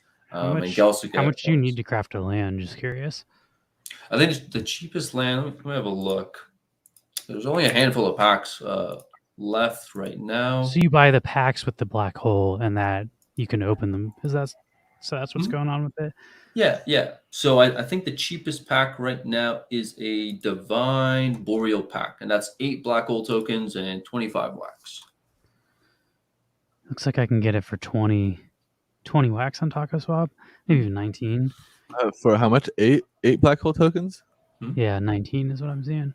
That's when you go to Wax on Edge, and you get it for a better deal. You can get 8 right now for 19.2. I guess that's exactly the same. But if I did like 50 wax, then it splits it across many pools and gives me a much better deal. Let's see what the cheapest land is on the aftermarket was.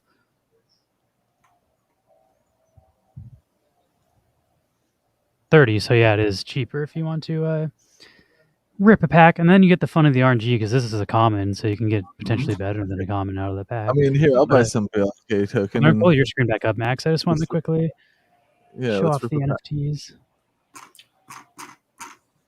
I want to do that too. So hold on here. Just hold my LinkedIn for some reason. That's not what I want to show. I just did this. Check out my LinkedIn, everybody. It swapped it nicely. Let's see. Okay, I got 20.6 tokens from this game now, black hole tokens. But first, somebody rated into us, or we just got more viewers. But to the new viewers, welcome. We're showing off Terraformers, which is a Wax NFT gaming project. Max is just starting. This is his first time ever playing. You can play for free, but we are learning that if you want to be able to generate the token that allows you to progress farther in the game, you want to land. So he went and bought some on Taco Swap, and now he's going to buy a pack that gives him a land. Yeah. So can I get back into like where my character is right now, where I am at, or is it better to finish this before I? You can leave. Yeah, the whole game's on chain. You can resume it 6 months later. That's what I figured, because I'm like, every move I'm making, I'm signing a transaction, so it should know where I've left. So if I wanted to leave to do the land and like to buy, you want to head to the Terra Lab. Terra Lab. So I'm gonna go to the map here and go Terra Lab. And then you're gonna want to zoom out a good bit though. I don't know. What is the LinkedIn? Is that a Canadian thing? I have no idea. First time I'm hearing that. So I think Rob's Canadian. All right, I'm gonna refresh, and then I have 20.6. So I'm gonna do deposit. I imagine I need to deposit these first into the game. So it's also, you need to back the land by 25 wax as well, and that just becomes and that needs to be in the game as well. Yeah, right? yeah. 20.6. And can I also do those both at the same time right now? The deposits, or the deposits is one at a time? The deposits are one at a time. Yeah. Okay, so let's start with that. Oh wait, deposit. I guess let's do 50 wax. Deposit into the game contract. That's done, and next I want to deposit my BLK. Here, before you 6. craft, let me just Done and done. Yeah, but before you craft, I'm gonna Here's send my- over. So it's first.ftw, right? Yes, points. That's for. So he was doing a pun. My name is Lewis, so he's saying LinkedIn, like as in my name, my LinkedIn. I got it now. Oh, I see. The yes points thing was pretty perfect. Yeah. Yes, points. Okay, I'm gonna send you a black hole cannon. Just makes it just so you can see just some of the functionality for when you use it to craft. So if you hit the TFMW logo, it should pop up on your right. Boom. We've refreshed. Oh Just yeah, found a here it is. soundboard for This Is Important, and I'm way too excited about it. I pulled most of these on my own, but this has all their sound bites, and you can just sample them. Let's go. Yeah, so you don't need to do anything. Just by default, it always like auto selects a black hole cannon if you have one in your wallet. But if you have multiple, you can obviously like hit the select. And the way these work is that so your lands, some of them, generally speaking, between the rare to Promethean rarities, have a set. I know the art is it's too abstract. It's kind of like practically like confusing. Yeah, like fractal almost. The art's being improved. That's like I do want to say, by the way, like look at all the art, the UI, everything. It's just a placeholder. It's gonna be made much better, much more cohesive. Is that the one you crafted, or the one that you got from? No, I sent this over. Okay. Thank you. Yeah. And so you can basically when you use this to craft. So right now you have a 10% game token cost reduction. It says that like right underneath cost reductions, right, which becomes an effective, 0.9091 multiplier, right? You still have to pay the full cost, and then on the claim action, it refunds a bit, and also it gives you access to chance on craft mechanics. So if you hit just right underneath like all the packs, if you scroll down a little bit, you want to hit divine boreal pack a little bit higher up, divine boreal pack. Okay. Yeah. So right now there's 950 minted out of 1200 in total. Oh, I see. Oh yeah, that's what here. Okay. So this is for the lands. Yep. Got it. And so you can see the cost and all that stuff. So and you can see that like it says the cost is 7.27. It's actually the cost is 8, but you are refunded 0.73 because of the black hole cannon. And this functionality increases as you collect sets that are defined. So it's like on a the discount NFT. Yeah. This is the ultimate like crafting utility NFT. I know normally I don't like to say that like other projects might do whatever, but it's like regardless of whatever I make, if there's a crafting UI interface smart contract for whatever project I make, this is the NFT that's going to be used, and you can look forward to that. Like that's what you can expect how this will play out.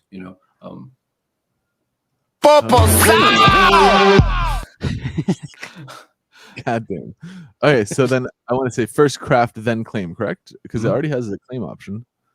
Yeah, you want to craft and then you want to hit claim. The claim option is always available because sometimes people get some crafts stuck in the machine that they forget to claim. Claim. Done and done. Boom. And now when I say refresh here.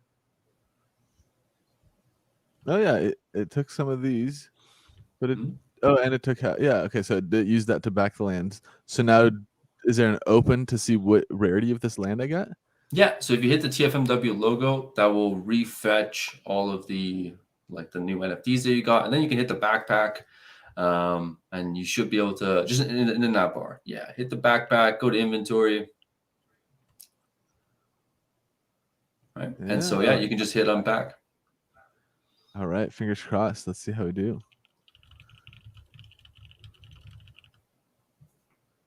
I do have to say though, if you have had other packs that were unclaimed, just in atomic packs, it might pop up here or it might just bug out. But here, go ahead and hit the claim. We'll see what happens. I don't think I do, but I might. Because that has happened on many people's streams where it's like they'll claim and they'll just get like a totally random NFT like several times in a row because it's like claiming from packs that are just like stuck in the queue, you know. Let's see. It's thinking, preparing my request. Maybe I do have unclaimed packs. Likely the case. Yeah. So you have to hit the NFT blocks to grab the pack. Yeah, there's a lot of little nuances, little bugs here and there in the UI. Weird, wild stuff. Let's see. I'll be right back. I'm gonna refill my water. Did it just get stuck, or should I wait for this? No, I think you can close this. I think it definitely got stuck. Okay. I'll try this again. Okay, so I'll try. Yeah, actually, give it a refresh. See if the NFT is still there. If it's still there, then it just didn't even get transferred. Oh no, so it got transferred. But yeah. So now, so just head to NFT blocks, and you'll be able to find your pack there. NFT blocks. Connect my wallet. There I am. And then I'll go to Terraformers. 2 hours. Oh yeah, there it is. There it is. Wait, I went to wallets instead. It should be collections. Hmm? Terraformers. There we go. Terraformers, and then I can come up here. My packs. Hmm? And unclaimed packs. Hey, there it is. We found it. All right, let's do the reveal. Come on, baby. Epic. Ah, let's go. Good start. Let's go. Knowledge is power. And now this guy's backed by 25 wax already? Indeed. Yeah, that's where your wax goes. I don't think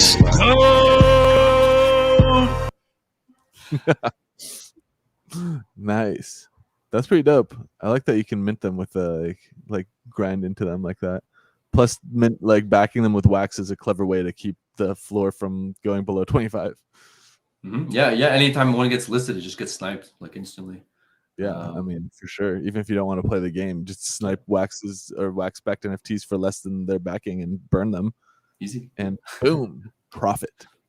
Also, I mean, like it's a bit tragic because when the project was released, wax was $1, and it's like, so that was just like an absolute blunder in that scenario, because it's like everyone that backed their land since then has just been steadily losing value. But hopefully we'll see the other end of it, right, in the near future. Wax continues to go up, and then the US dollar. That's true. Value. I just backed this land for like a couple cents. So if it comes back to $1, let's go. Yeah. So okay, so now that you have a land, you're just gonna have to hit initiate, and you can claim this once a week. Initiate. And if you don't claim it once a week, does it continue to stack, or does it stagnate until you claim it again? It hits 84 stacks. It claims every like it gets a stack every 2 hours, I believe. So it goes up to 84. The mine formula is just, it's this whole thing. All I'm going to say is that in the future, it's going to be fully autonomous, and you'll be able to you won't even have to do anything, and your lands will all be claimed every single day for you. Ah, I see. Damn, that's pretty cool. I just minted myself a land with in-game currency. Yeah. And if you hit go on. If you hit extended, just in the top right under the filters. This guy? Yeah. So that'll show you a bit more information about it. So right now, like it has a mine bonus of 1.63. So whenever you initiate a land, it gets an initial bonus of like seven like mine counts. as the formula is 1.25 to the power of the mine count. So as you reach closer to the full, like the limit of your land's like mine count capacity, which is 84, you get a higher return on your tokens. If you have a land that's like a very high rarity and has a very high amount of a token generation, it won't be able to hit 84 stacks because it'll hit the safety first. You won't have to particularly worry about this, but like what it does is it enables a comeback mechanic where lower rarity lands are able to take greater advantage of the mine bonus compared to higher rarity lands. So even if you roll a lower rarity, you still have a fair shot. As long as you hold the land, you keep on claiming, you still have a fair shot of keeping up with people who rolled like very high rarity lands. Oh, nice. That's cool. And does that diminish over time, or is it like every time you reclaim it, like re-rolls? Every time you claim it, it goes back to 0 mine counts. The number 7, that's your mine count. And every 2 hours, it goes up by 1. Oh, I see. Oh, and then that's the multiplier for the... Yeah, that's like the calculated multiplier. The mine bonus is 1.25 to the power of your mine counts. Gotcha. And that gets multiplied by the final amount of tokens. Yeah. Nice. What does it mean to fix or that my attachment are mismatched here? Yeah, so I add an attachment on that that NFT. But yeah, you can hit fix. I don't mind if you keep this. It's all good. I got a handful left, so yeah. Yeah. So now if you hit the refresh on the TFMW logo, you should be able to claim that for some research. I think these NFTs go for a few hundred wax nowadays. But yeah, so it mines some research, and this mines research from 2 pools. But again, it was a hell of a system, but like it is becoming more simplified. Scooter has a question here. He says, "How do you get a land again?" Sorry, I came late. The way that we were able to, or Max was able to get a land, was he bought some black hole token, which you can find on Taco Swap, and then you can buy, what was the name of the pack again? A Divine Boreal pack. That's the cheapest land pack right now. The more expensive ones they just have better. You can just get more mining power of the lands. And how do you get to the pack page? It's you the go web here browser. Terra Lab. And then to Terra Lab. Mm-hmm. And then don't be zoomed in like I am. And then you can... you got to hit the deposit. You have to come here and deposit 25 wax is what it requires to back the land. And then it does take a little bit of the black hole tokens to mint it. Then you scroll down here to this There's ultra. 8 black hole No, a little bit higher up. Divine Boreal pack. That's the one. Oh, Divine. Oh, here it is. Okay. Yeah, that's the cheapest one. Divine.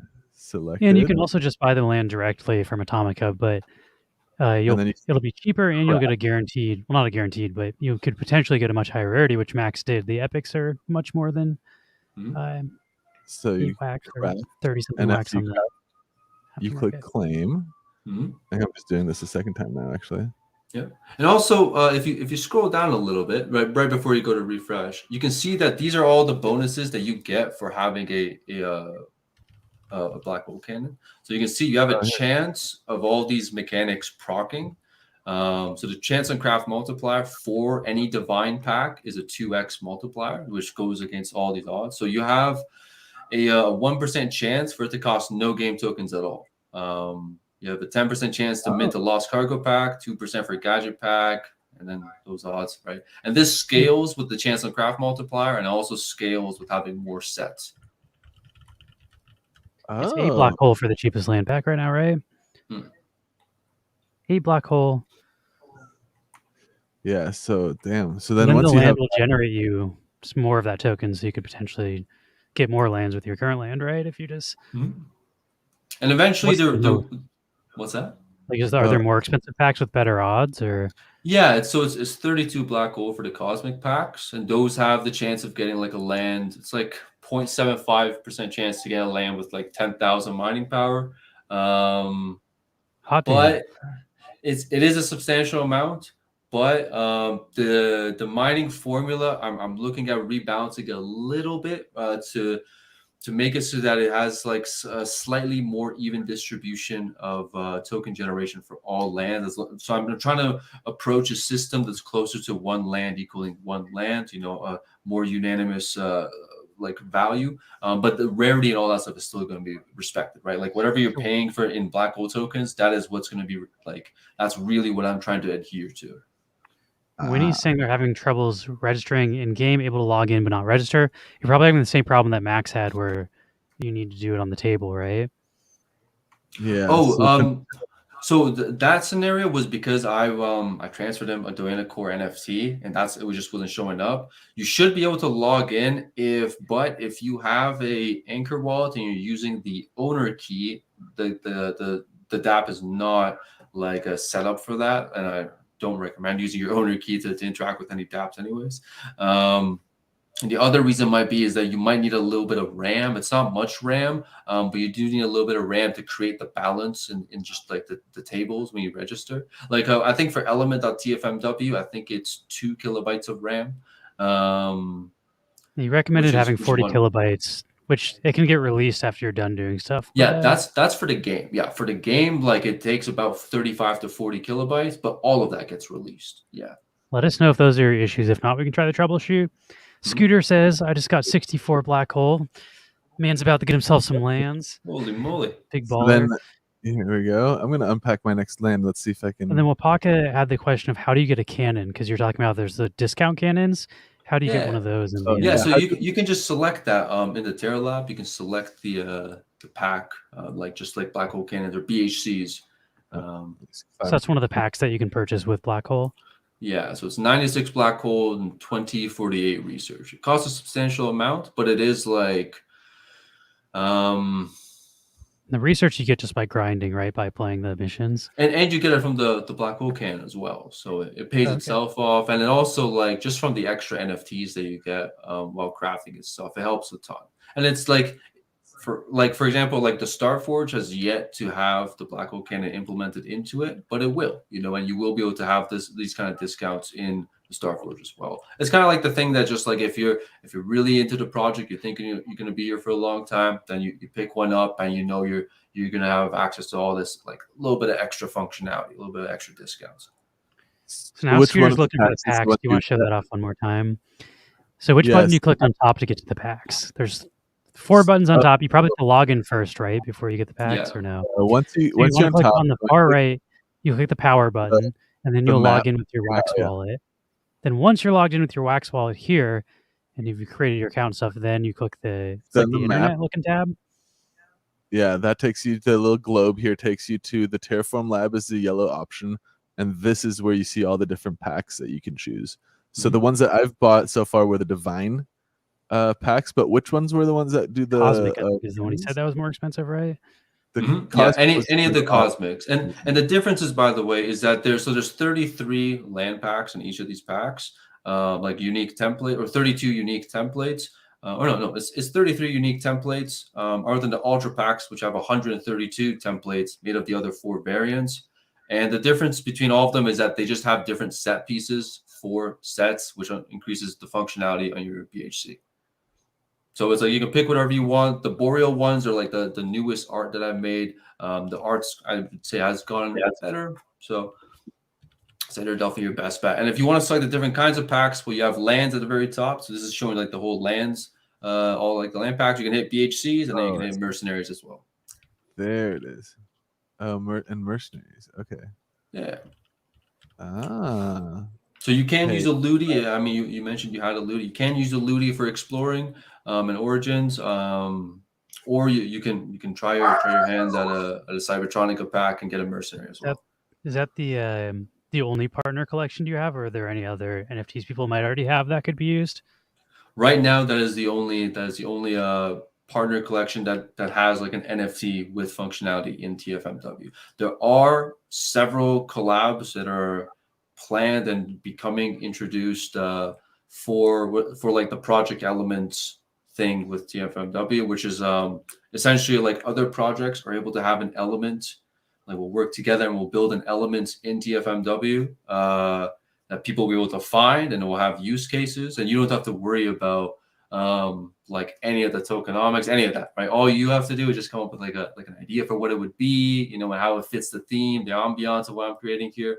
And pretty much what the projects get is, well, they just get this recurring thing that players find. It's like, hey, this is like a nice little billboard. Hey, you know, for example, recently with Black Fang, we released Momokium elements. And so now whenever people find that, they can like if they click on it, you know, it takes them to the link. It takes them to the Lewd Momoko site. It tells them all about the project. So it's just this like recurring, you know, advertising kind of thing. And it's just I'm trying to like I have like there's like 10 other projects that are lined up to be a part of the project elements thing.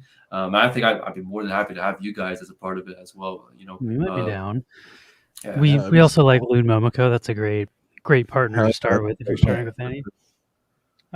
Inadequate Mask wanted to ask, does this have anything to do with Transformers, as in the robots in disguise? No, it doesn't. But that is. He also sent me a soundbite that I have to play. Let's see what this says. Check this out. The cannons are pretty pricey to craft. It looks like. Yeah, they cost $930. It costs a substantial amount. Yeah, $930 is going to be a decent amount of wax, I think. So This is for the mercenary, by the way. What you selected? Oh, was it? Mm-hmm. Oh, you're right. Okay. PSC, the cannon. This one is. Scooter said craft successful. Scooter might have himself a land now. Very nice. You have to hit the pack, or I mean hit like hit BHCs and then select the BHC's craft.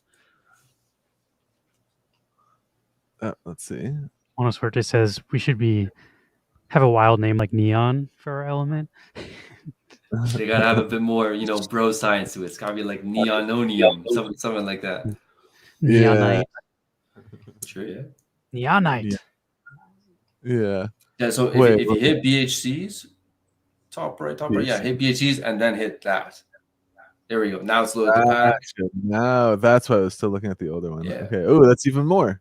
It does cost a substantial amount. It's about 400 to 500-ish wax. I think somewhere around there. But you can craft one with a black hole cannon pack, so you can, you know what I mean. So it really is a thing that like you want to get, like it's like a friends getting friends type of thing into the project. You know, crafting one without one is like pretty hurts, but you also get you get a bunch of bonus NFTs as well. You can also grind that out too, right? Because you get the research for playing, and then you can have your land get the black hole. This is an awful long grind, but that's dope. Damn, that's definitely pretty substantial. Yeah, you make about like I want to say 20 to 50 research tokens per like 30 minutes of origins, and I think the conversion rate's around one black hole for 35-ish research. So yeah, it would take some time if you want to be a 100% free to play player, but it's possible. It's possible. That's awesome. Scooter says he got an epic. Congrats. That's a pretty good pull. It's better than getting a common on the floor for sure. Let's see how I'm doing. Let's see. Inventory. I had my pack. I think you haven't claimed your pack. You hit refresh in the NFT blocks, but you haven't claimed it just yet. So let's see. Yeah, you just got to hit the unclaimed packs, and it should be there. Refresh, unclaimed packs. Oh, okay, there it is. It did pop up. All right, let's see if I can also. I feel like everyone's pulling epics. I feel like the RNG's been burned up, but here we go. Comment it's going to be. Lamarkian, you hit the high roll, bro. That's the high roll for sure. Very nice. That is not common at all. No, dude, that's a banger. Banger pull. Oh, fucking lucky here. Max is balling over there. Let's see. And now I want to make sure my land is actually active. So I do have to, and you as well, since you just pulled your epic, you're going to want to initiate it as well. Thank you, God.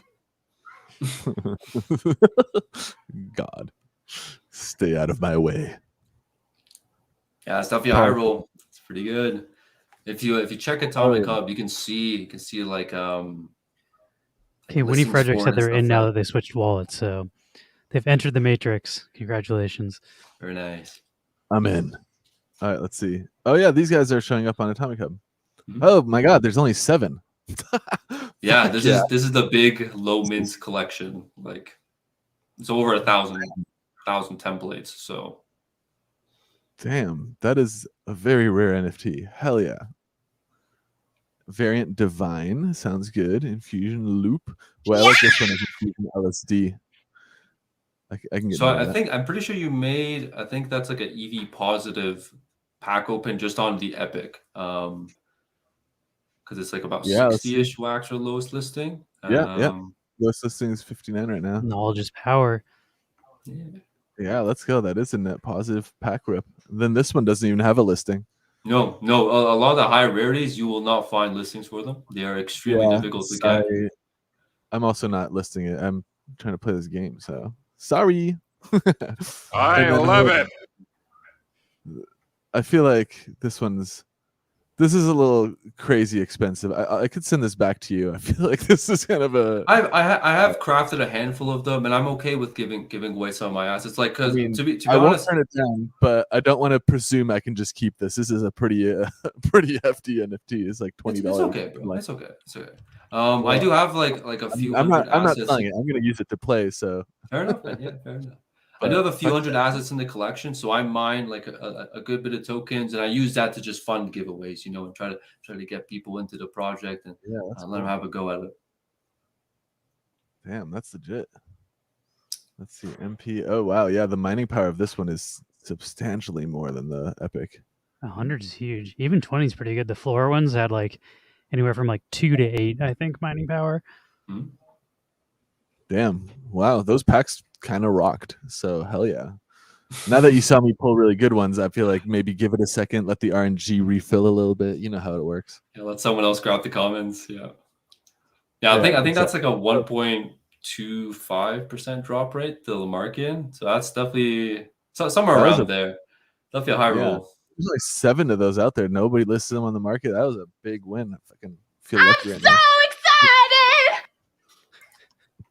Now I want to get back to my the game board. How do I get back into that? Because I want to see if I can get across. Just hit the globe and just hit Origins, and we'll do all the fetches. We'll gather all the data. You'll get right back to where you were. Oh yeah. Okay. M gets rid of the menu that comes up. Oh yeah, there we go. And here I am. Okay. And so so the goal is I'm trying to make it across the board, but I also want to get all of the yellow spots here. And you also want to get as many of the blue spots as you're going. And then, you want to get to that final one. That's the door. It's the gate to the next area. Oh, the blue. What do the blue spots give me? They're the events. That's where you have to make a choice. You got to make a decision. They're generative. The actions that roll on it. If you hit E and then click on one of the blue tiles, you'll be able to get a bit more info about it. Oh yeah, here they are. Scooter says, "Can you explain what's going on?" That's a little brief one, but basically you're trying to land on the colored spaces and eventually exit. So you want to you want the green ones, right? Yeah, you hit green W, ones are your movement. You move to, and then I've been moving to the ones with a lower value because that's a lower cost of movement. Is it my understanding there? It's the energy cost coefficient. Applies to all actions on that tile.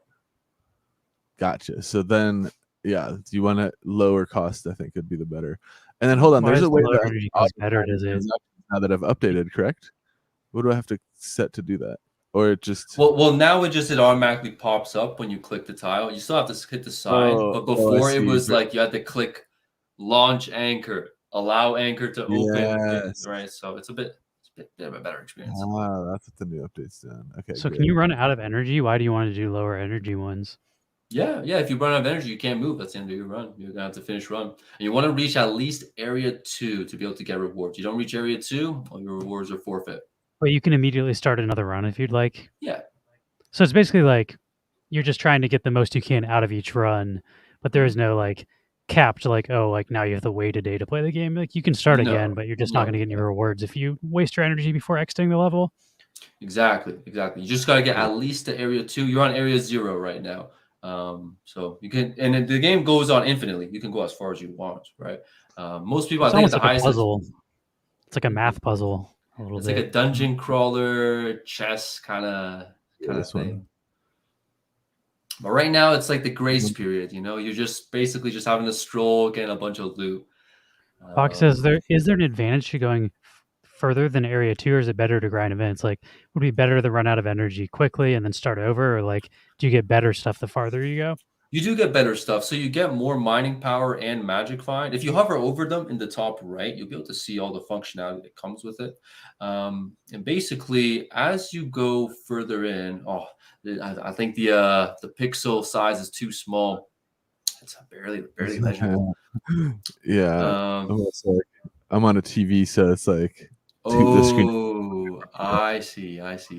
Yeah. So what mining power does is it increases the amount of tokens you'll find from just fungibles as a whole. And it also increases like your action efficiency and makes it more cost effective for you to move around and just perform actions. What Magic Find does is increases the odds of you finding an NFT from any event, and it increases the odds of proccing Fortune. And when Fortune procs, you basically roll for you double the amount of fungibles you get, and you get a second chance at getting another NFT.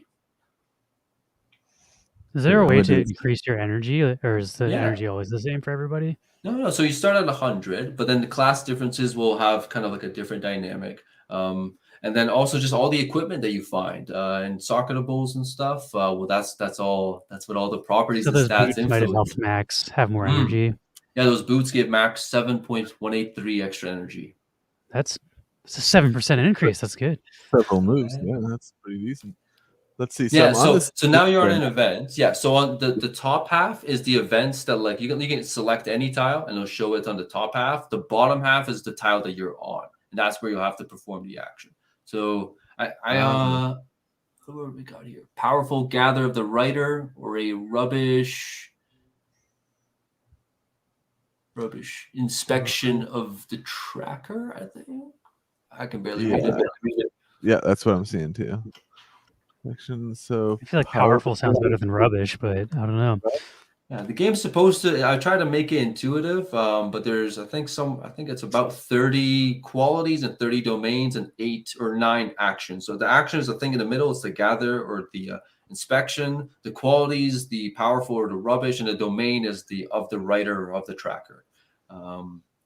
And they each have like so the quality influences the amount of.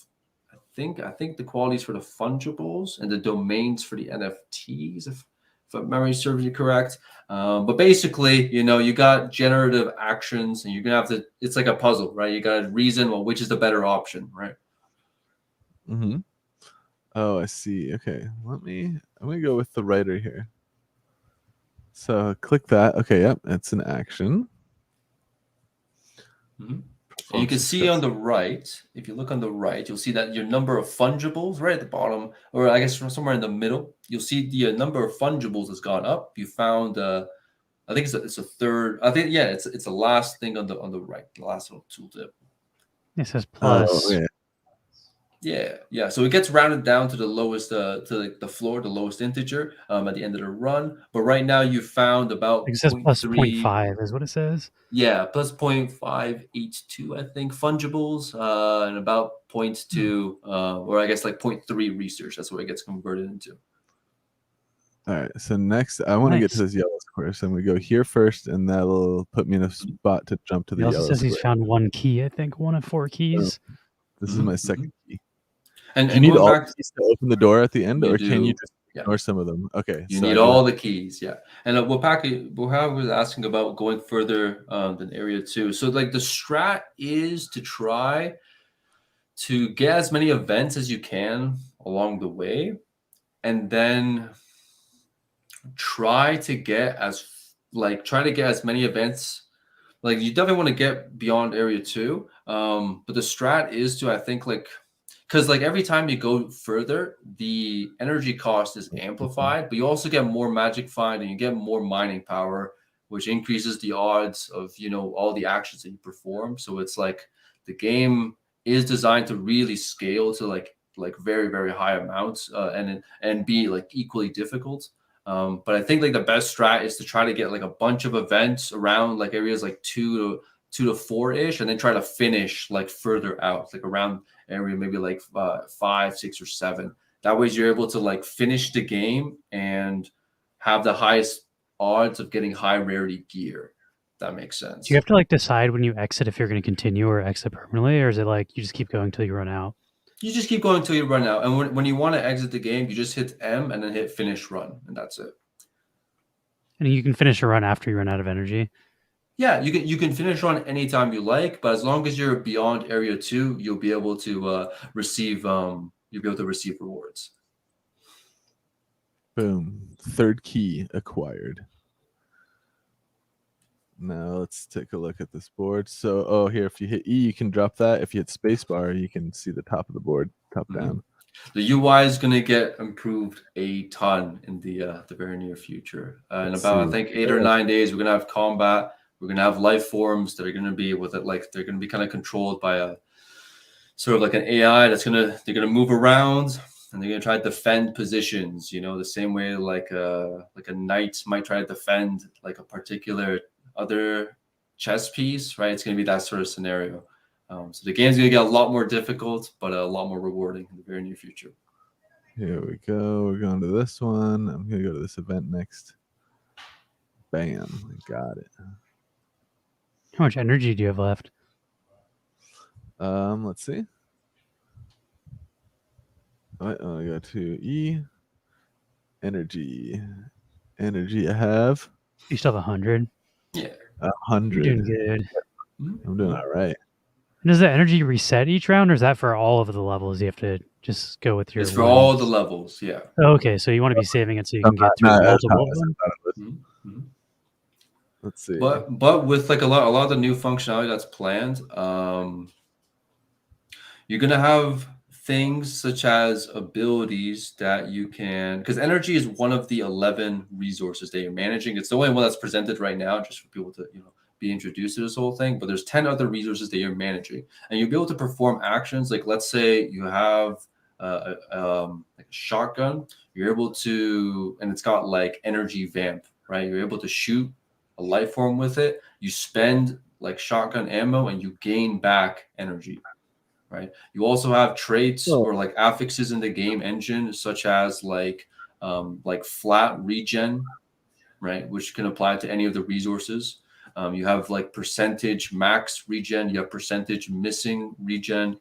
So there's a lot of, and you'll also have things such as like shrines that will pop up in game. Kind of like how there's like those like keys or like, let's say those events, except you would have essentially 4 choices and you'll be able to choose. Well, do I want to get some extra magic find maybe? Or maybe do I want to get like an extra tag, maybe like a 2x multiplier to finding like galvanic rewards? Or maybe do I want to get like a little bit extra energy? So there's a lot of ways for you to manage energy and have access to it. But that's soon to come. For now, it's basically you got your 1 bar, and you have to use it as wisely as you can. Yeah, it's not a bad time to like get into it so you can like get your like footing in this before it gets more complicated. It's not complicated at the moment.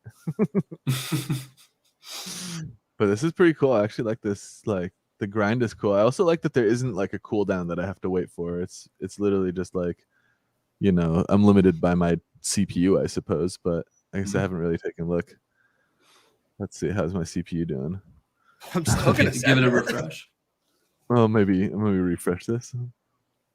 Oh yeah, okay, my CPU's not bad at all. I have tons left. It's fine. Yeah, it looks like it's just a good CPU day. There are some good CPU days I've noticed. You can just get a ton of transactions in, no problem. Yeah.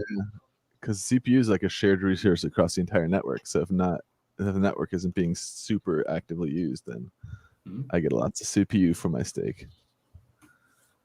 Let's see. I'll go for this one. It's the cheaper one in the direction I'm trying to go. Move unsuccessful. Hey, go to this one. Okay, so you've encountered, it's just the nature of a game being on chain. All you have to do is hit refresh API, or you can click R, I believe, and that will refresh the API as well. And that's not the full API. That's just the local game state API. That just checks a few tables. Just because when you push a transaction and it updates on the blockchain, there's a bit of a delay between it being, updated and like a node being able to display that information. So just to keep the game quick and snappy, the delay is set to 1 second, but to make sure that it catches all the, 100% success rate, it needs like a 5-second delay, but most of the time it won't be a bug, but sometimes you just got to hit the refresh API. We're back. And there it is. Next event. Let's see what this one does. I gotta lean into my screen so I can see what it is.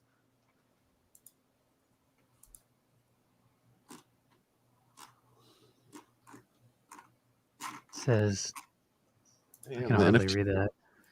I'm gonna go for this one. Even though the other one had a higher fungible token, it cost way more energy to do that one, and it wasn't that big of a margin above where the one I just saw was. Oh, perfect! And this lines me up for the key.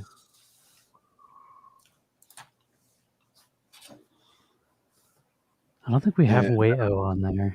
Didn't pop. There it goes. Wayo. Let's go. Next key found. Let's see. And I'm going to hit spacebar a couple times to get back to the full.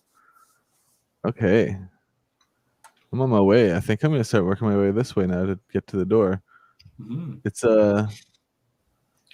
would you say the meta is more to like scoop all of these events? And definitely not all of them. I mean, like, the thing is, there's so many ways to play. The ceiling on this game is like it's outside it exists outside of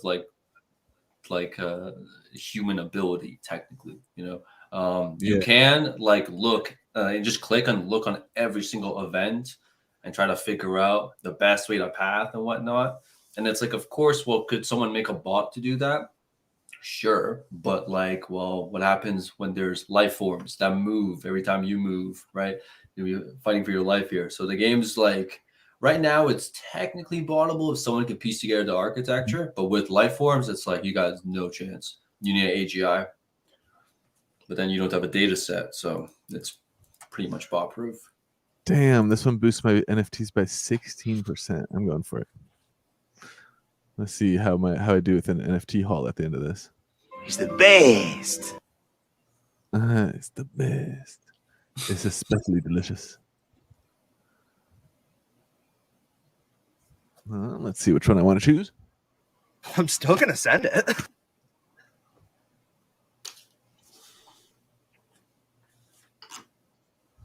I feel like for Make your this decision one, wisely. yeah, I'm not getting so much extra for the more expensive energy. I'm going for the cheaper one this time. Let's see. I gotta get to the Perfect. There. So let's see. Where's the cheaper field between these two? 66. And if you didn't notice, you can tap Y to have it show you, or I'm sorry, W.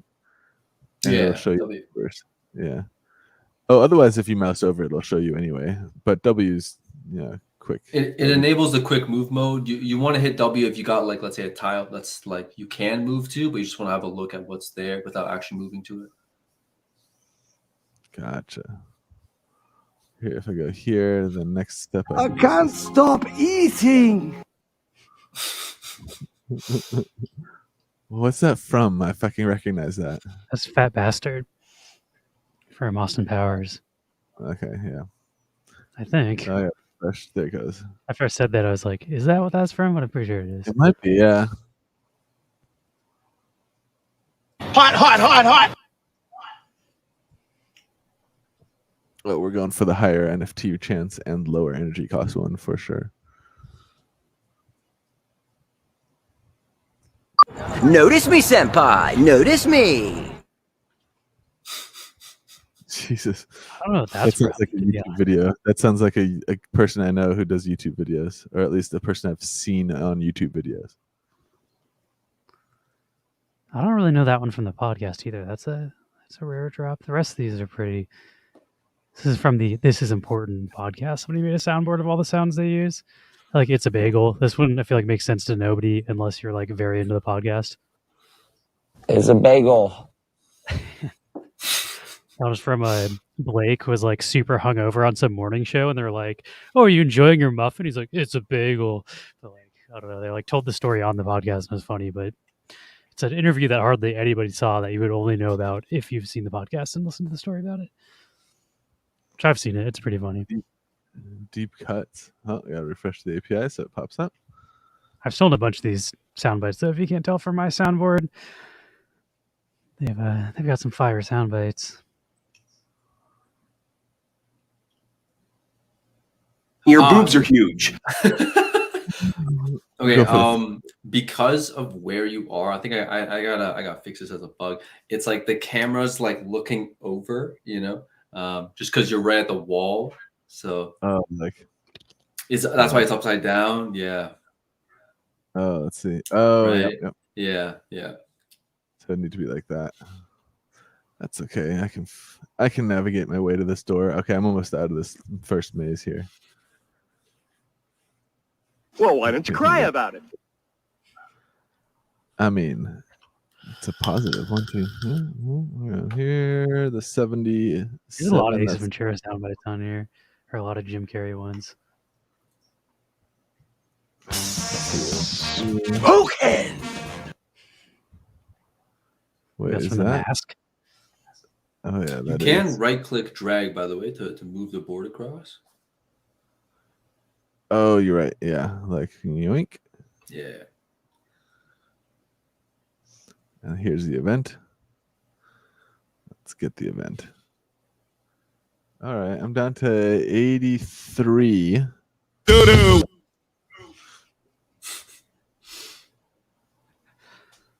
Oh, we got Is It Real? Inadequate Mass is at home just mashing the soundboard while I'm mashing it. It's probably complete chaos.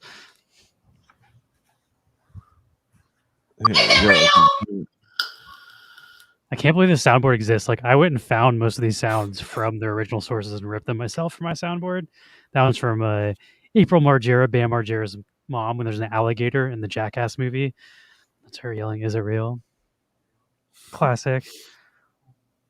What was that? 22% chance for an NFT on the left. What's the energy? High chance. Pretty great. The energy cost is not high. I think it's 2.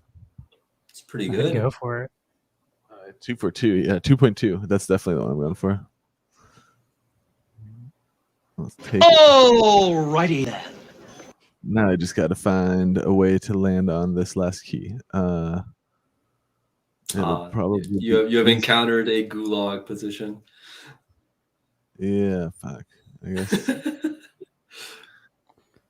I haven't seen here, Ace Ventura in so long. I feel like now I want to watch Ace Ventura after hearing all I think the you want to go Jim Carrey to the left, to the 0.85. I think that's the best route, because you also get an event. You can't get out of it in less than 3 or 4 moves. I think it's 4. Yeah, you're right. This is the move. Let's see what this one gets me.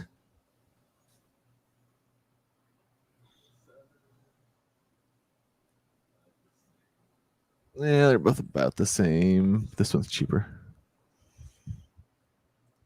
We'll go for that. Okay, and now let's do some counting. 1. So if I'm here. Mm-hmm. Yep, that's the one you want to go to. The 0.71. Yeah, so 0.71 is what I'm thinking too. We'll come here. And then I can go here. And then 1, 2, bam, there. Done and done. Mm-hmm. And last key. Boom. All right. Now you got to hit the pass-through gate action. This one's for you, Inadequate Mass.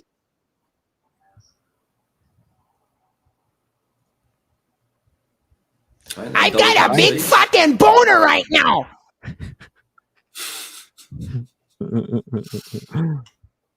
Okay, here's the next map. I guess I can just do regular space. Okay, 1, 2, 3, 4. That's the off the rails for the day for Inadequate Mass. Oh, the key's not always on the door. Here's the door, huh? Yeah, that's the door. Yeah. And the amount of keys varies. I think you can have between 2 to 5. Yeah, let's see. This looks like 4 again. Is this the second level now?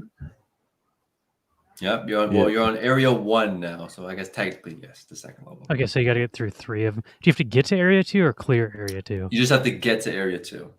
Okay, so 0 and 1 you got to clear. So I feel like the move is to go this way and then that way. So let's spacebar our way here, and then I'll start going that way. The cheapest route, I think. 77 fuel left. Let's see. Zoom out a little bit. Okay. Oh man, I'm gonna like get myself in a shitty spot if I do this wrong. Fuck, these are pricey moves. Let's see. I guess I'll just go to this cheap one, move up, and then be able to get there. Here. My internet is freaking out right now. Basically the same. Okay, first key achieved. What was the second one? Is further to the left, then up, and then to the right. Okay. Do you think We'll go here. I can't? Can you say that again, Lewis? You like cut out completely. What was it? Did we lose Lewis? Oh, did we? My internet is freaking the fuck out right now. Oh yeah, I was gonna say. It's We're so weird on how the you same are. internet. Like I don't know how we get Yeah, different. like acting differently. Is it wired? Is your connection wired? Yeah, I'm wired directly hardwired. into the router, so Okay, Same. that should be impossible. I can't. That's could what- also be. I think Paul might be on a Zoom right now, so we might be like trading off who's getting the bandwidth. Mm. I'm gonna say, Yeah. I feel like we've been going for like almost 2.5 hours. We should probably start getting towards wrapping up. I don't know if you have any closing stuff. Max will probably keep playing this off stream, but Yeah, I'm is there anything definitely. you wanted to end with? Any advice or stuff about the project T-Break? Stuff to look forward to? What's coming soon? We're gonna have combat. We're gonna have the game's gonna get a lot more fleshed out. A lot more functionality is gonna be implemented. Although it's like already it's got a good bit, to keep you busy, and it's like I feel like it's like the start of like games that are like actually like genuine games, where it's something that you can participate in like all day.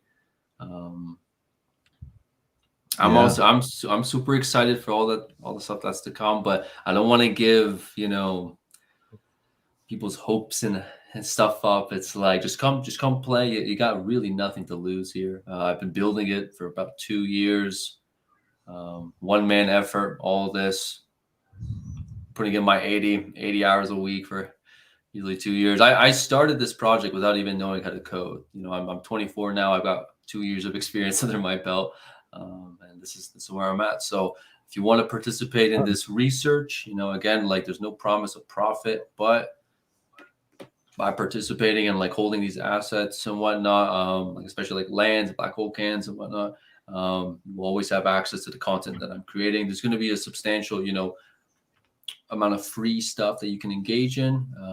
The direction I'm leaning is to make it so that it's more about you putting in effort and earning your assets and earning your NFTs and, having progression. That's like, well, you can't buy it, sure you can buy lands and stuff, but it's like if you want, like, let's say like the best, I don't know, like helmets in the game. It's like the best helmet in the game hasn't even been discovered yet. It's like, it just doesn't even exist, your money is no good here is basically what I'm trying to say. So if that's something that entertains, if you're someone that likes participating and like actually like working for the things and making project or like making process in games, this might be the project for you.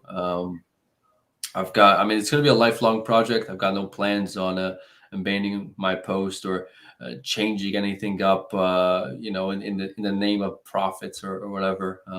This really is like at its core right now. It's really a passion project. Really just some research. Yeah, if you want to participate, we'd love to have you. That's about it. That's about it. I would say I would like to see you try to at least get one NFT. I really want to see you get at least one NFT. So far, you have yet to find one. Bit of an unlucky run here. Let's see.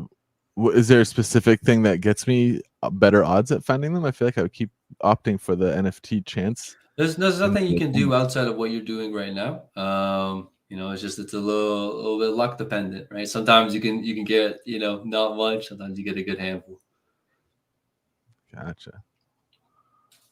Let's see, I gotta make my way over to the. Oh fuck! No, I don't want that one. I'm gonna go for the. That one's actually not bad because it's 0.72 and 0.7, but that movement to that over there to the 1.33, it's like cost double to move and perform an action there. Yeah, you're right. I actually kind of like noticed that too. I was like, yeah, you know what? We'll stay the course. Stay the course here.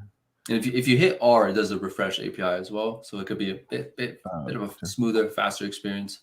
And yeah, on Wax Cloud Wallet, that's arguably the best experience, just because then you're not having to getting a pop up anymore. It's real quick. Yeah. Let's see. I can also hit E and get rid of that menu, so I can be much more in the game mode here. Okay, I gotta get over this key before I start going too far north.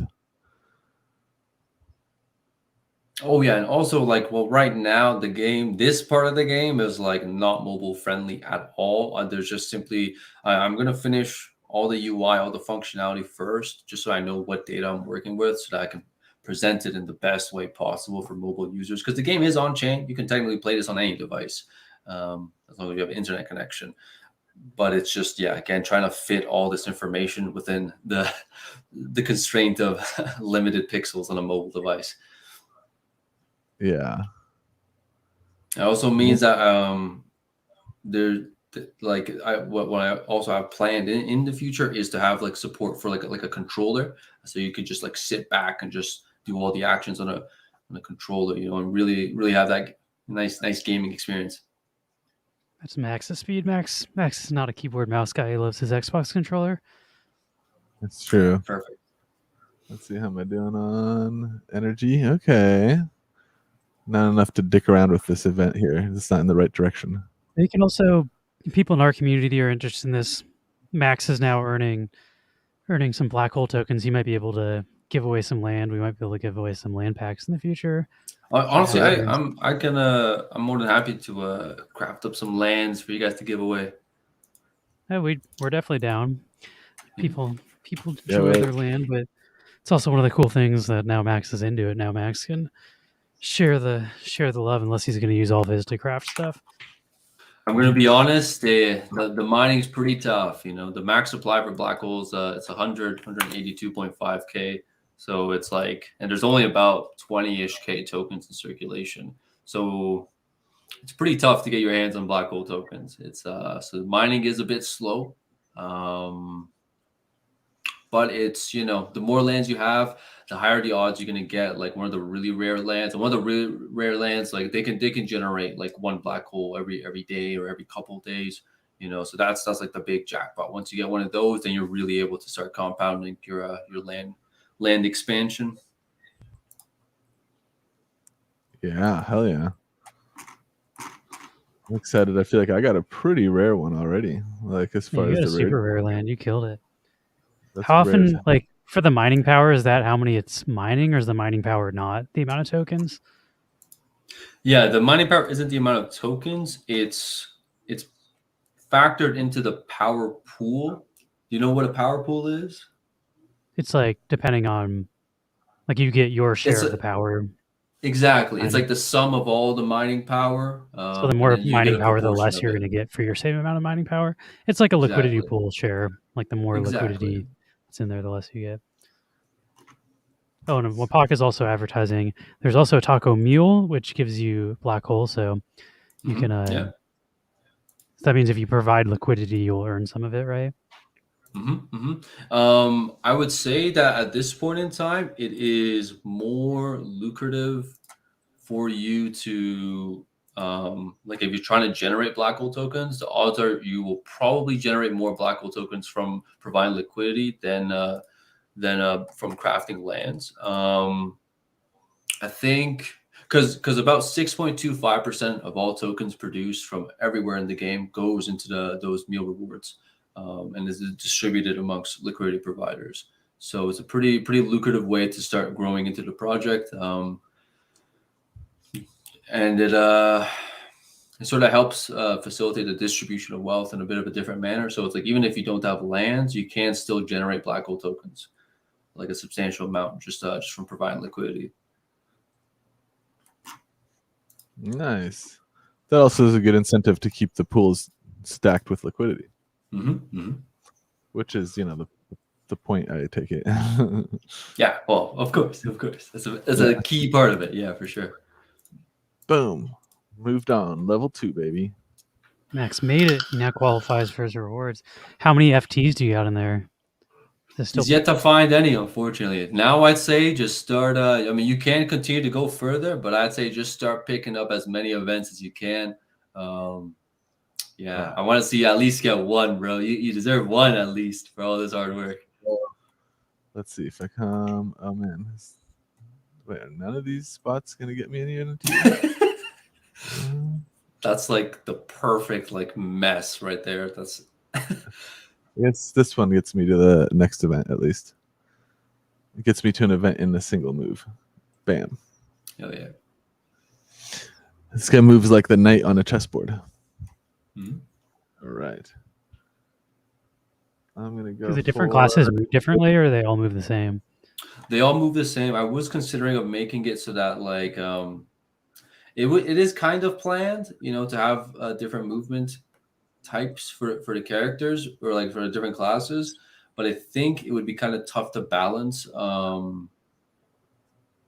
Yeah. So I'm leaning towards making it so that there's instead like the classes have access to different, like they're able to equip different pieces of equipment in different slots. So and there's like a couple of nuances as well, but abilities or utilities, I should say, utilities are the thing that's gonna really be different across the different classes.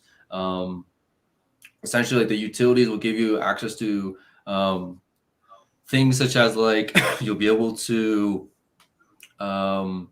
teleport randomly to some random position in the board. That would be one of the utilities. You can use it once per board. Another utility would be to like re-roll the position of all the keys. I got a couple of things planned in there. But that being said, the life forms, the enemies that you're going to be fighting, they will be able to move in different patterns, and there's going to be multiple of them. The way it works is that they're going to have like kind of like an AI that's, I mean, I say AI, but really it's just a giant loop, right? Where it's going to check to see if there's any tiles of interest under any of its tiles that it can attack. If a player is there, it will just perform an attack. If there's just if there is a tile of interest, it'll get like a +1 to its defending count. And it's like if it has a defending count of 2 or higher, it will hold its position. Otherwise, it will just randomly move until it finds a position it could defend. And so that what that's going to look like is, let's say you've got like a pawn that might be defended by a knight.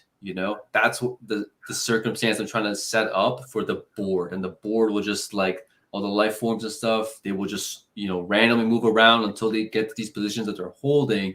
And so your approach, your strategy to navigating through the map is just going to become substantially more difficult. Because right now you're having just a nice stroll through the park, right? You're just grabbing a whole bunch of loot, not worrying too much. It was like, how do I make my jump onto the events with the least possible moves? Yeah. Not so much how do I avoid getting my ass beat by creatures on the way. Yeah. Let's see. I gotta get this one has the higher NFT chance. Come on, give it. Nice. You got one NFT. Hell yeah, bro. Yeah. What do I see? On the far right, under keys shows you all your loot. Okay, let's see. At the end, I think I can. He's found it says NFT1. I'm also putting out a link if anybody's interested. This is an invite to the Terraformers Discord. And if you join there, I'm sure you'll get the most up-to-date information about updates, and you'll get to learn when the enemies come out. And I'm sure there's probably more experienced players than Max that can give you some tips on their theories for the best way to do runs and whatnot. 10%, baby. Give it to me. Can you see what NFTs you have, or does that roll at the end of your It turn? rolls at the end, and it's designed like that. Well, of course, to mitigate the CPU costs, but also it's like I want it to be something that's like you're just focusing on playing the game, right? You know what I mean? Yeah. You're not because I know, like, let's say in the game like Diablo or Path of Exile, it's like you find a crazy loot, you're like, oh, let me price check this, and it's like breaking the flow, right? And I hate that. I hate kind of like this interruptions to when you're supposed to just be enjoying the experience. So you're able to just have when I'm in a dungeon with friends, it's like, hold on, I just got loot. I got to spec my whole guy. yeah. So like this, it's like you focus, you might play for like 20 or 30 minutes. Well, right now the game's 20 or 30 minutes, but this is the alpha, the thing I'm trying to build. The full thing that I'm trying to build, it's going to have the full many worlds interpretation as a part of it. It's going to be a lot more complex than this. And it's like you could be playing a run that might span several days. You might play like 30 minutes or an hour at a time. And it's like one full run might be like 2 to 4 hours. Then you go at the end of your run, you're going to have literally a bucket of NFTs. You might pull like 60 or 80 NFTs, like maybe like 200-300 fungibles worth. The game is really designed to scale to like easily like a 10,000 daily unique active players and just like a very, very diverse economy. And it's designed to be played for like decades, if not hundreds of years. The ceiling on items, I mentioned this before, but like the theoretical ceiling on getting really, really good items, like the odds are you will always be able to find either something that is of value or something that's going to help your build advance. You got 2 NFTs. Hell yeah, dude. I got one, that last one. Let's go. I keep biasing now. NFTs, are those just like the boots and stuff, or those items? Yeah. Right now, you can only get helmets, exosuits, gloves, and boots. Soon enough, the asset standard is receiving an update on Sunday. I was going to do it tomorrow, but I'm going to do it on Sunday. So the game will be down for about 24 hours while I do all the updates for it.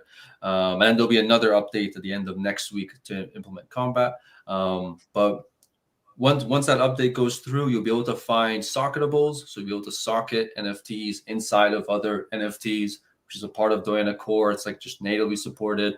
And you'll also be able to find rings, amulets, and belts. Oh yeah, we're getting even more Diablo-y. I love socketing my weapons and my armor. I always go for I think the rubies give you like plus health when you put them in the helmets and stuff. I was trying to stack my health on my barbarian. You're making me. I gotta finish. I haven't beat the new Diablo yet. I've been waiting for Mark. Mark's been super busy, but we're playing through with our co-host. It's like raining. It's raining blood. And you're like, okay, this is the end game.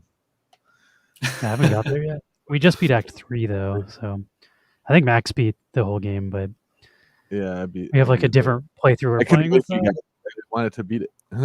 Fair. I also got into the issue where like my hard drive on my computer crashed, so I don't have it on this computer. So that's been like the issue. I've been doing, after you and Paul go to bed though, I've been busting out my laptop and been doing late night Overwatch on my laptop in the living room. Overwatch still is super fun, honestly. I still play that one. I'm trying to get the new healer, the healer class that I was just. Honestly, don't know how to play it. I have it now, and I'm like, okay, this is good. Finally, she seems really good. She's got like really. I don't know. She'll like snipe or something. She'll kill me in like one hit when I'm other players. I'm like, how is a healer one shotting me? Like, I think it might be the ult, but she seems pretty good. I also like she has that like a healing turret. It's like Symmetra's turret, but it heals people. So you like shoot a turret and then it shoots a beam. It's not on a cooldown. It literally will just stay until the enemies destroy it. It's pretty great. Inadequate mass. You're asking how long till it becomes 2D to 3D, like real space.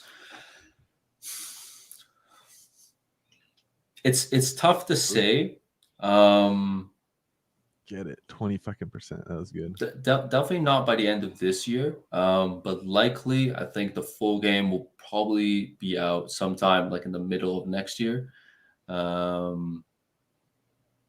It's like, because it's not just about having like multiple areas, like because it's supposed to be, you know, somewhat of an accurate representation of the many worlds interpretation.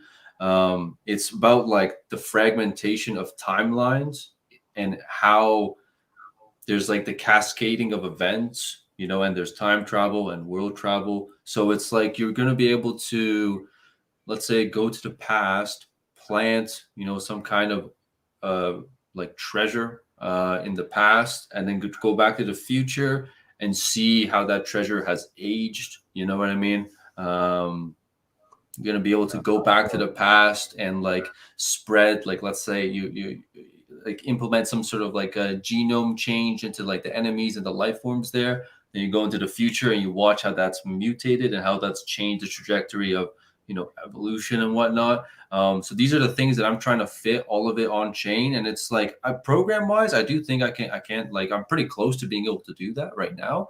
It's not much work, but it's like, you need a lot. There's so much work that goes into just visuals and just 3D modeling. And it's like right now we don't even have 3D models. These are all just squares. This is a hand-coded 3D environment in React, right? Like this isn't Unity, you know?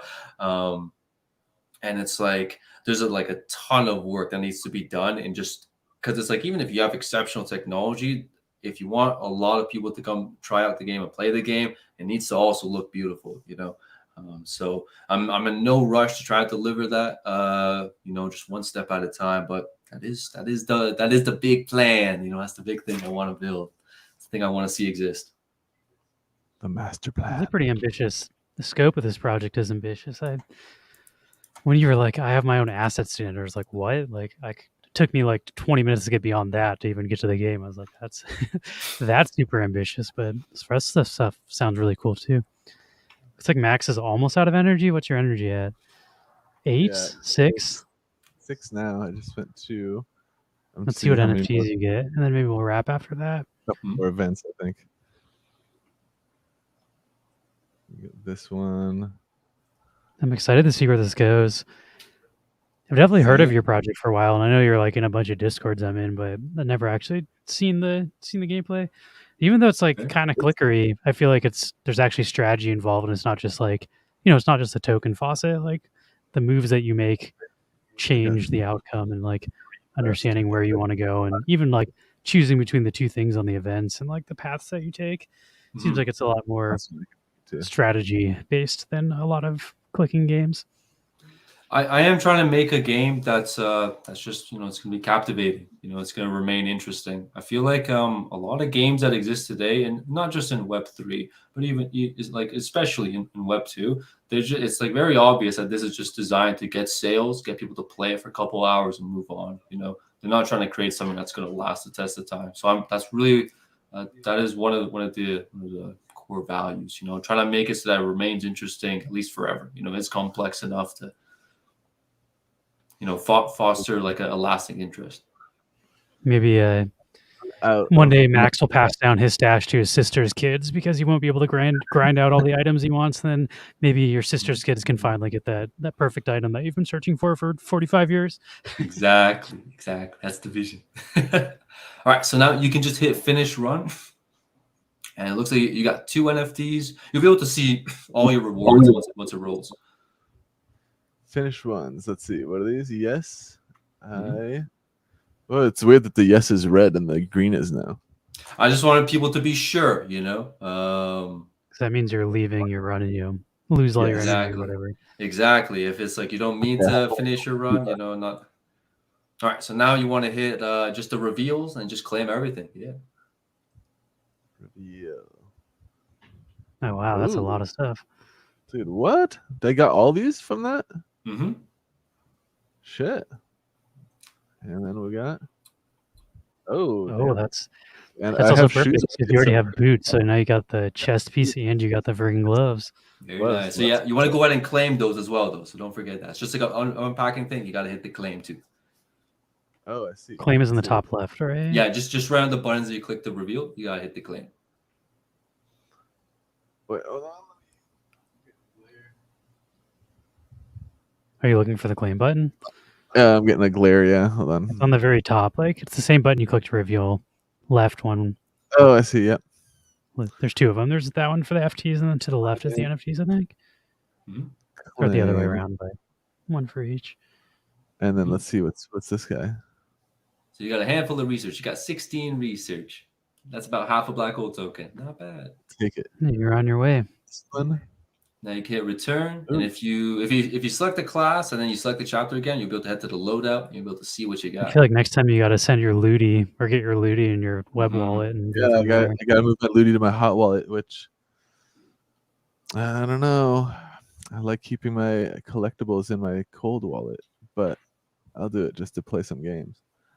Yeah, just and hit select chapter again, and then check out the loadout, so you can just have a look at how the items rolled. Yeah, and then let's manage see. loadout. Manage loadout, yeah. Loadout. All right, so now you just got to click the different slots for it to show the items. So if you hit helmet, and it should pop up there. Well, actually, no, you didn't get a helmet. You got a. Oh no, it was a chest piece and and a glove. Yeah, so let's see what it And then if I rolled. click this, then I can see the rolls here. I'm not gonna lie, it only rolled one suffix out of 8. You got a couple extra energy though. That's better than not having it. Yeah. And if I go here, my glove. Oh, these max go. rolled though. Hello. This one actually rolled a little bit nicer. Nice. And then I can be like, okay, equip, and I have Adequate Mass says Ludis are tied to this. Yeah, your Ludis are considered like mercenaries, right? Is that what it is? Yeah, they roll for rarity, they get mining power, they roll for a class, all these properties and stored within the contract, and you're able to just use them. Yeah. All right, so if you hit explore, you should be able to see all the extra juice you got. You can also before you go to hit explore, I'd say go to the Star Forge real quick. Let's see if you got enough tokens to do a metacraft. So if you hit elements and I think it's on the left. Yeah, there it is. So you can see all the juice you got. Yeah, as you keep playing, you're gonna keep on gathering a wide assortment, right? You can see you got like the elements 196. That one's like crazy rare, super low odds, right? And the point of all this is to just like, you're not, because it's like normally in a crypto game or like if you get just one token, like, okay, I can try to figure out what to do with it, or I can just instantly sell it. But like this, it's like you don't really know what you're getting. You're just getting a lot of stuff, and you earned them fair and square, so that is yours. But you're gonna hold them, you're gonna accumulate them as you're playing, and then a craft is gonna be released for it, and then you're gonna be able to spend them. It's gonna be sick. I see. And then you can use them to do the crafts as well, right? Yeah. Look, when I come in here, let's see if I want to enable this guy. You don't have enough tokens, I don't think. I think you're just a bit short in the elements department to perform any metacrafts. But and overall, don't recommend doing any metacrafts just yet, just because there's going to be a lot, like all the traits are being reworked. Literally in like just a couple days, right? So just hold on to it. That's why the UI is a bit incomplete. Just hold on to it for a little bit. I can send you. Yeah, I'm gonna send you an image of how it's gonna look in the very near future. What does salvage do? Salvage destroys the NFT. It has a 10% chance of upgrading the rarity. So you don't want to salvage your NFT. I'll tell you that much. You only got one chest plate. You're gonna want to keep that. But it allows people to find loot, and if it rolled well, then you're going to keep it. But if it didn't roll well and it's low rarity, well, you can try to get it to upgrade its rarity. 10% chance, goes up to omnipotent, and what the rarity does is it amplifies all of the stats by 1.1 to the power of its rarity. So with a, like, let's say an omnipotent, which is like again, it's like a 1 in 10 billion roughly. You get a 2.6 multiplier to the magnitude of all of the stats on the NFT, which makes it very, very valuable. Damn. Oh, I see. Ooh. Looks like you already have 0.01 black hole on that. Yeah. Oh, yeah, this guy's outpacing the other one. And then this If you missed a is scooter, you're trying to get the keys, and you got to get to level 2. If you get past the first 2 levels, then you get everything you exit with. But you always want to make the moves to get to level 2. But you need to collect the keys, which are the yellow things, right? And then once you collect all the keys on each level, then you can exit to the next level. And then the blue spaces, are they, or are they green? Which one's the event spaces? the blue the spaces blue. are the yeah. You make them Also- just by clicking on the spaces is how you make the moves. And you want to choose the ones with the lowest energy, because energy is how you ran out of moves.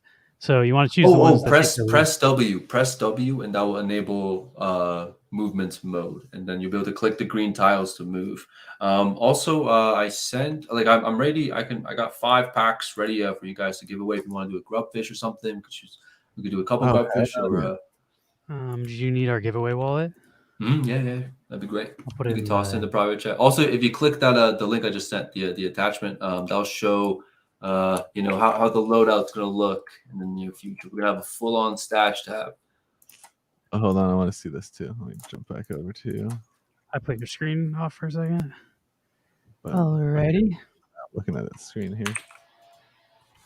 That's pretty sweet. I gotta say, that's definitely like I feel like this is gonna eat some of my time.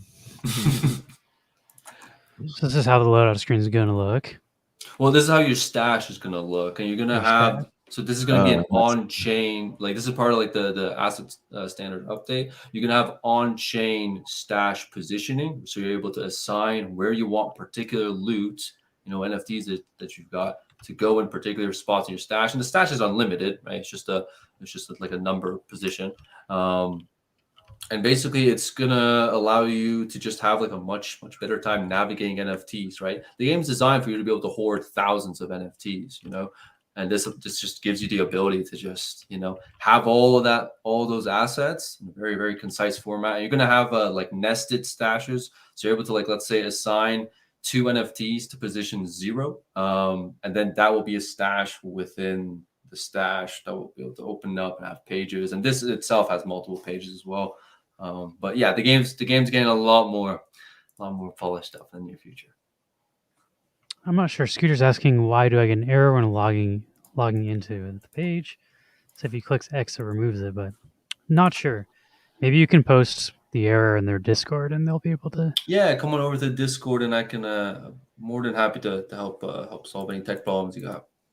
Let me see if I can get a link to the Discord again. I don't know if you saw the first one. TF. So there's also a link to the Discord in the game. It's probably easier than me pasting it, but just click the Discord button.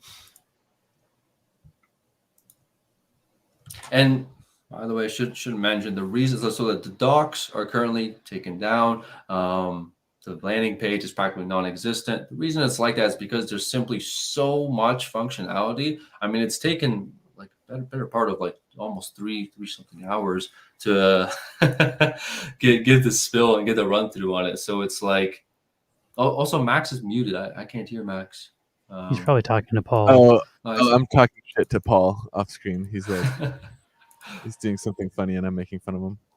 Yeah, fair enough. But yeah, so like the game's just a bit too complex to really present it. If it's just in docs, like you're not gonna read it, man. It's gonna be like the docs as they were was like some like 50 something pages or whatever, and it's like it's just walls and walls of text and spreadsheets, and it's like maybe some people might read it, but it's like it's just inaccessible. So hang in there, ask questions. I will polish it up and make it a bit more easy to pick up and bit more professional. I do understand that like not having a landing page is kind of outrageous in Web3, but you have to deal with it for now. It's definitely a little like daunting at first to dive into it, but once I got like rolling, it starts to make sense, and it is really like it's fun, and it like is comprehensive. But yeah, it's definitely a little daunting when you're like you have no idea what you're looking at, because there is so many different assets and all these different like aspects of it, but like you don't actually need to interact with all of it. Off the bat, you just jump right in. Yeah. Exclamation point neon and your wallet if you'd like to join this giveaway. We have most people's wallet on file anyway, but If you want to type in your wallet, that helps me out from having to go copy and paste it. This will be for the Divine Boreal. Real, yeah, something like that. Is that like the Borealis or whatever? Isn't that like the? It's like like supposed to be something like cold tundra. I know there's like the boreal forest here in Canada, but that's like not. That wasn't particularly what I was aiming for. It's supposed to be something that's What's like. the thing I'm thinking of though? Isn't there some lights over Iceland called Aurora Borealis? I think you got like the so I northern wasn't totally lights off. and whatnot. Let's see what that Aurora Borealis. That's spelled pretty much the same. Yeah, they look wild. I want to see this in real life at some friggin' point. Oh yeah. That's like that's like magic, that's like genuine magic. Like I know it's like just a scientific explanation for it, but it's like that's as close as real magic gets in our world. It looks like a fake computer background, but it's like you can see that in real life. Yeah. Right. If you're lucky, you can see it from an airplane when you're flying like from the US to Europe, because it does like a little loop over the top of inadequate masses all over the north, so maybe you can see northern Canada too. Depends on how. I don't know exactly what part of Canada inadequate mass is in. It's radiation. I don't know. Is it radiation? That seems sketchy. I think it is radiation. It is radiation from the sun hitting out a magnetic field. I've heard something People about like in the chat are just way smarter than I am. I was like, I don't think that's right. I've heard about like if you see it to be like if it's red, then you got to get inside like ASAP because that's about to like cook or something. If it's red, you're getting friggin' Chernobyl. Yeah, man, you're gonna get. If it's red, you're gonna start glowing green. Exactly. This is in Calgary, Alberta. I don't know much. Where's Calgary? Alberta is in Canada. See, I learned. Is Calgary the province or is Alberta the province? Calgary is the province. No, Calgary is the city. Alberta is the province. Oh, Alberta is the province. I should know this. I took a Canadian studies class one time in college and apparently learned nothing. I had to memorize all the provinces. Although there's only like a few. It's not that north. I thought you were going to be in like Yukon or some shit. The Yukon's all the way on the other side. Do people live in Yukon? Or is that just like an oil mining place? I don't know, man. The Yukon's a mystery to me as well. Like I've met some people from the Yukon, and it's like it's like I don't know what's up there. Apparently, there's not much, but it's not very like habitable. Like there's no cities. A few oil wells, probably. Yeah, it's a couple of towns, settlements. Vancouver. Let's see if we can find my college. Yeah, I went to college in Bellingham right here. So I used to drive up to Vancouver. Like when the Olympics were happening in Vancouver, I drove up there. I saw Girl Talk, the DJ. I saw Damian Marley. They're having like sweet ass concerts every night. So I just drive up for the music, even though I didn't attend any of the actual Olympic events. I'm over there on the left, Lake Cowichan. I'm in between there and Victoria. Depending on the time of the year. So you weren't that far from Bellingham either. You could probably take a ferry. How cold is it? How cold is it right now? It's not that cold at all. It's honestly kind of hot today. It's kind of ridiculous. That's why I had to open the window. It's like kind of steamy here. That's right. Let's see if we can find. It's nice today here, nice and cool-ish, like 80 degrees. I'm not sure where Burst lives. Burst is somewhere out here too. Burst is in Alberta as well. I think Calgary too. Okay. And I feel like I've also been to what's the other big one? Like Montreal. Is that the one that's near? Which is the one that's near? I've been to like the falls. Niagara Falls. That's Toronto. I'm pretty sure. Or that's definitely Ontario. Ontario. Sorry. Yeah, that's definitely Toronto. It's above New York, right? It might be Toronto, right? No, it's by like Michigan. I thought it was near New York. Oh, maybe you're right. I'm so bad at geography. I know we were driving through New York when we saw Niagara Falls. 80 Fahrenheit, by the way. That's like almost 27 degrees Celsius. That's hot, man. It's like that's like meh. Like I think like maybe 24 here right now. 80 is what we set our air conditioning at. Yeah, like my AC doesn't turn on until it's at least 80. It also gets to be like down below 105, 110 here. So, like, I'm gonna put on pants, not wear shorts. This is pants weather. 80 degrees. I've got my air conditioning on today though. It's not that hot, but I know you have to. My room gets hotter than every other room because I have all this friggin' like sound treatment all over my walls and it insulates it. Gets hot as shit. Can you upgrade lands? Is the question Scooter's asking. No upgrading. Well, not right now. There is not for upgrading rarities, but there's a lot of content planned for lands. Is there a chance to re-roll for a higher rarity? He's wondering why some are burnt. No. Well, they're burnt because people just want the back Because they're wax back out. with the wax. Yeah, it helps also curb the supply. That makes sense. Yeah, the lands are backed with wax, so if people want the wax back, they would burn the lands. Is the cap on the packs for the lands and stuff? Is that like a hard cap? Like there won't be more after that, or will there be like? Oh, yeah, no, that's it. Well, for the packs that are released now, I'm not planning. Like there were supposed to be a couple more packs, but I'm not going to release any more land packs. This is going to be it, and I think the sum comes to about 33,000. Once I have the conversion for the lands into the new asset standard with the new art, they're going to receive new attributes and stuff as well. The mining power, the sets, the rarities, it's all going to be respected. It's all going to be converted in a very equivalent way to preserve the value, but also to just give it better art. It's going to be 3D art. It's going to be like a live 3D art. Like it's going to be just rendered in like visually rendered, as opposed to just being like a static image. And you're going to have on-chain procedural world generation on your lands. You're going to be able to do a lot more with your lands. Your lands will be able to mine elements as well. There's a lot more functionality planned. But upgrading the rarities is not planned. That is not within the scope. It's like however it rolls, the value of it, that will be respected and that will be maintained in the future. Oh, nice. That makes me even more excited about my crazy rare pull. 7 of 7. I'm going to run this.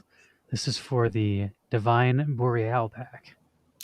You can see how many are open. It's like only the 5 that I just crafted right now, and like one other haven't been opened. Oh wow, they're like all been burned. Yeah. Oh, that might be something I want to scoop myself a pack just to not open it.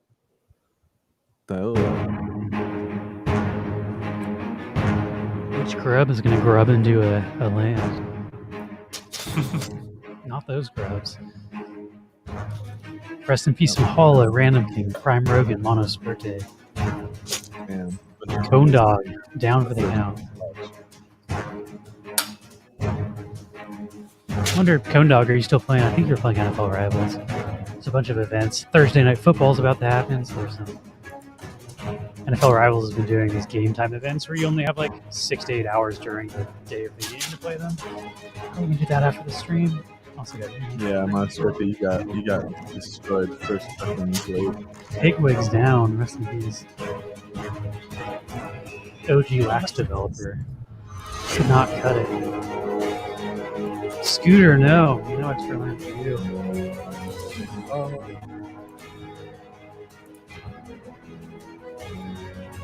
You got 3 grubs left, 1 with the backpack, 2 naked grubs. Oh, 1 naked 2 left. grub with the backpack. 2 Shankar. Oh, and he's down. Oh, hey. Victor. You love to see the backpack one wins. There's either Buzz King or Random King that said they like this game, so you might be getting an extra land for your already existing land. Let's see, I gotta find mine. I get the kings mixed up. You got Buzz and Random. You're both kings in my eyes.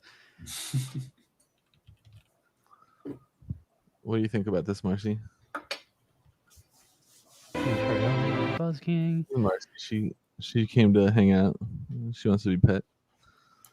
She's like, pet me now. Oh my god. Launch into another grubfish. I'll maybe give like 2 or 3 of these away and then save a couple for another day if that's okay. Sure, yeah.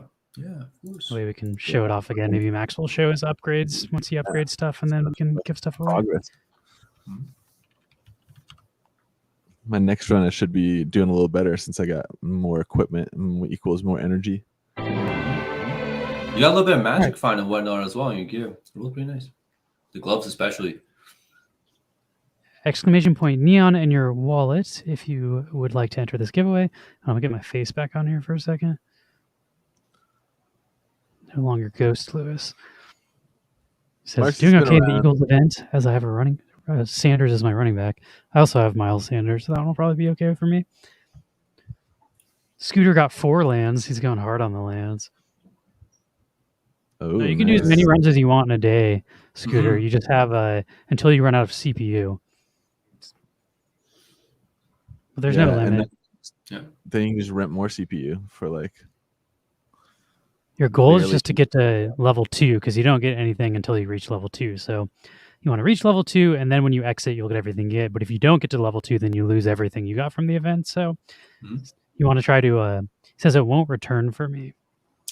Scooter, you have to hit the like claim tokens and then just hit, even if it says like whatever amount, like you just got to make sure that you claim the tokens, because that is actually what clears, like that finishes your session in a game. And if you already have a session open, you can't start another one.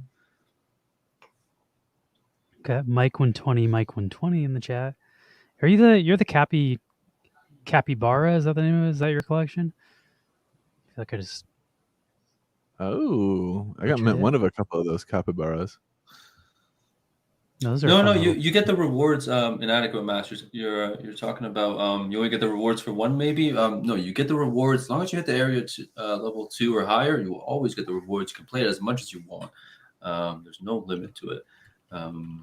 And if you want to try to bot it, I mean, you will be humbled. This is a 1-of-1 architecture. You can have a look at the data tables on like a block explorer. It's like, this is not particularly human friendly. So good luck. Sorry, I'm helping somebody with fantasy football. No worries. We got a wax league going. Pretty excited. I already lost though. Freaking Yamster smashed me week 1, and then my backup quarterback shattered like the second he hit the field. Aaron Rodgers played for 75 seconds, and then his entire season's done. So now I have some guy that's just fucking broken. One of my running backs is injured right now. My tight end is injured right now. Glass. His bones are going to shatter like glass when he steps on that field. What's the best class is a question Scooter has. There's no class differences yet, but they will. So don't worry about it yet. By the time class differences are implemented, you will be able to make an informed decision. Can you switch them at any point or no? Oh yeah, you can select it every time you go for a session. Okay, I know so some games like lock it to your account. That's not the case.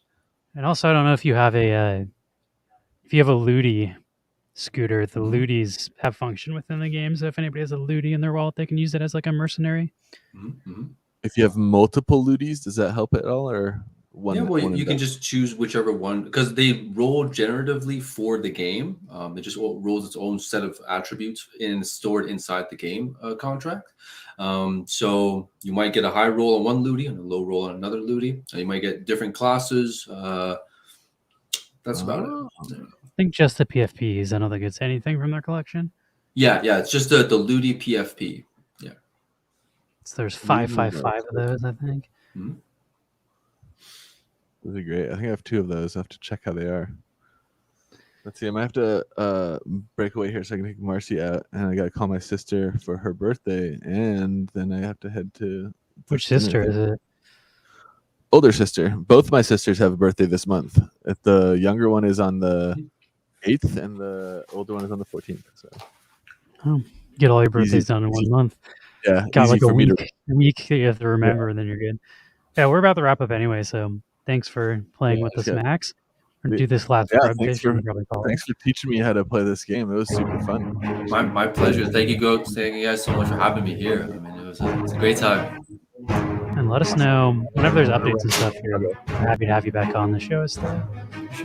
Yeah, we're fucking sure. We're definitely, especially when you roll out all the new like stuff that you're working on, and you get the, like artwork updates and all that. I definitely want to see that again. I mean, I'll see it just because I'm paying attention. But explosion! I feel like it's nice having you on because some of this stuff is pretty hard to learn, and we're dumb. We can't figure it out, so you help us figure it out, and then other people watching no. You guys solid. You guys are great. You guys aren't dumb at all, dude. Like I honestly think like no one that's in Web3 right now could say that that they're not smart. Like it's like the only reason you're here is because you believe in the technology. That goes against the grain. You know, that's like you're able to think against the grain. It's like I'm sure you're smart. A little outside the box. Or as smart as I am at tech stuff, sometimes I'll see you guys. it's like clicking the wrong button over. Oh, so close, Monosaur Day. Later, Max. Oh, Pigwig nailed it. Congrats to Pigwig. I forget what Pigwig's working on right now. I think he's working on Green Rabbit is what he's working on. They ended up taking it over from the original owners, and now they're developing the game themselves. Shout out. I think I might still have... I sold a lot of my Green Rabbit stuff, but I might still have one of the friggin' Anima Armor racing homies, so maybe I'll check it out once it's back up and running. If it... I don't know. It might already back up and running. Shouts out to anybody building on Wax. Wait, this is the right wallet, right? Yeah, ZCVQY.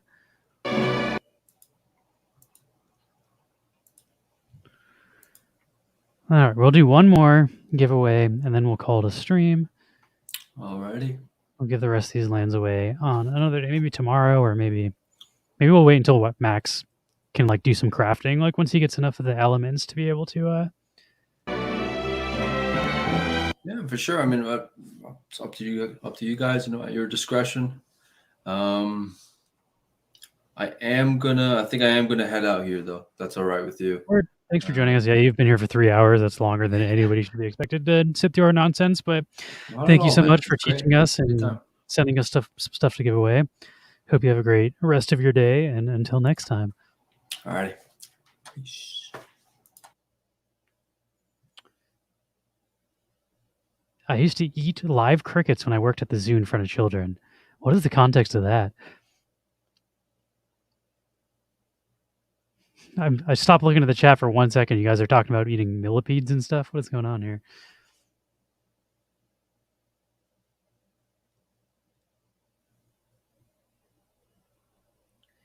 Yeah, brevity is not one of our main skills in Neon Space. I remember we used to only stream for 30 minutes. Now, like, if we stream for like under 2 hours, that's a short stream. It's like marathon streaming. But I don't know. I like chilling on stream. We also stream less days of the week. You need, I believe, 4 keys to move on to the next level, Scooter. Those are the yellow spaces, so you're trying to find them. It should say on the right-hand side of your screen, though. It should say how many keys, and maybe you need more keys as you level up through the higher levels. That I'm not 100% sure of, but thanks for hanging, everybody. Some of the people here have been here since the beginning, so I can't believe you just spent 3 hours with us. So you need 5. And yeah, your goal is to like, there's a number on the space, and that's how much energy you use. So you want to try to move using the least amount of energy possible to get to those spaces.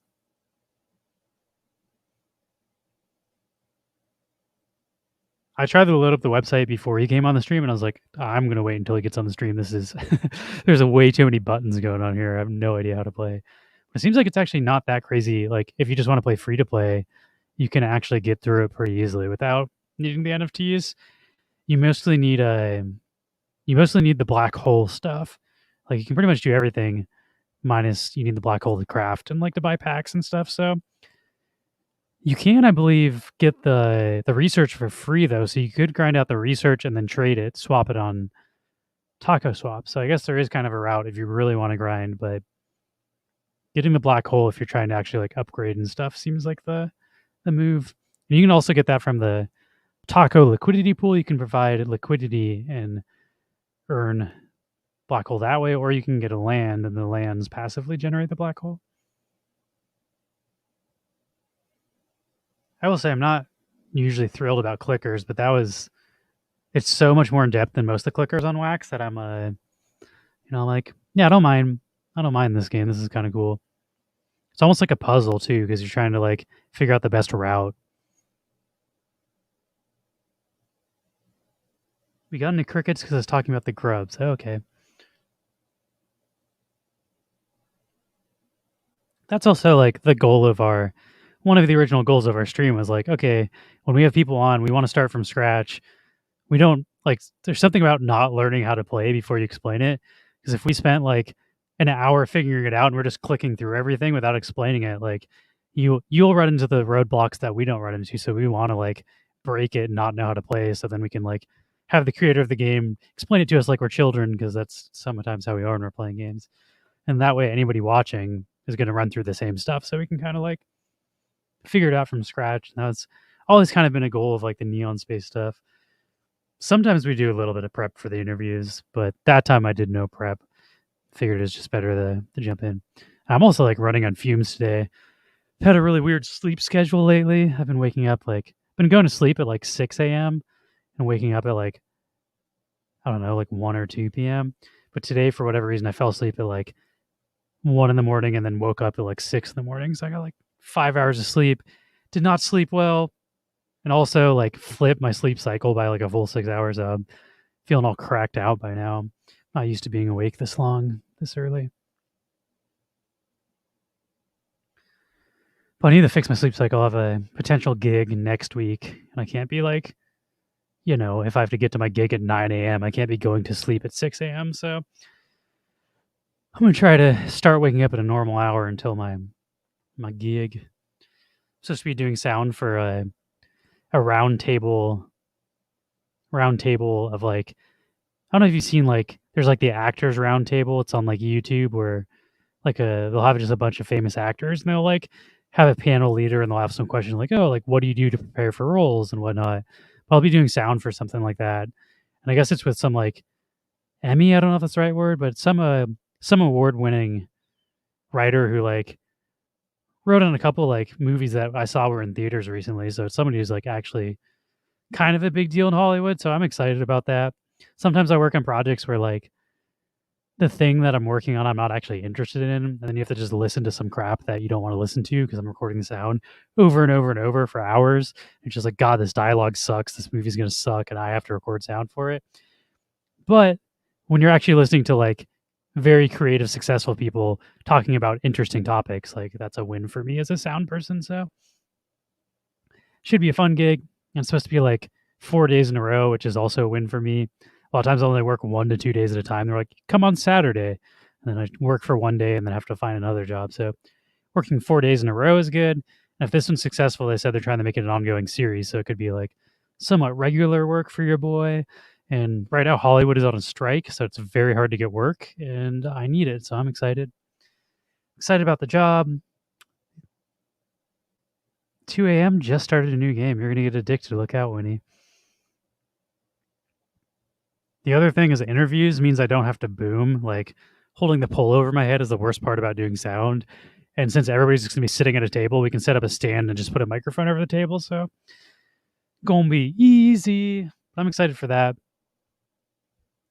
My work has been so infrequent that I'm like very excited to work, which I don't know. I feel like most people don't want to work. They're like, fuck, I got to work. I don't want to go. But I'm like, hell yeah, working on set again. It's been like a month and a half since I've been able to do a on-set gig, so I'm excited. I'm so excited. All right, we're gonna do 5 out of 5. Congrats. You got to get to level 2 though, so you got to get past level 0 and level 1, and then you can exit at any time and keep any NFTs or FTs that you find, Scooter. So just make sure you're saving enough energy to get through 2 of them. And then once you get through that, you pretty much just want to hit as many events as you can, because the events are what give you more NFTs and unlocks. All right, let's do this giveaway. This is for one last land for the Terraformers game. If you missed it, you can rewatch the interview / playthrough. We went from max having nothing to claiming several NFTs and having land and stuff. And we explained the best ways to get to land and play the game. The replay of this will be up after the stream, so if you are interested, you watch through. If not, you can join their Discord or our Discord, and we're happy to kind of explain the strategies. I understand it well enough that I can explain it, basically. But here we go. Then I'm going to play some NFL Rivals and watch some Thursday Night Football. If the defensive tackle on Philadelphia gets 1 more sack, my rookie card gets upgraded and he gets 10 more power in game. So I'm rooting for, what is his name? Jalen something. I forget his last name now. But I'm rooting for him to get a sack and a bunch of tackles because then I get better cards. So it's been fun for me. I haven't watched football in forever, but if you attach NFTs to football, apparently I get back into it. Football players in-game real life performance can upgrade my NFTs, which is pretty sick. That, and I'm playing in multiple fantasy football leagues, so slowly becoming a football expert. Ooh, rough. No, Winnie, you're down. Random King versus Inadequate Mass. Random King is the victor. Congratulations.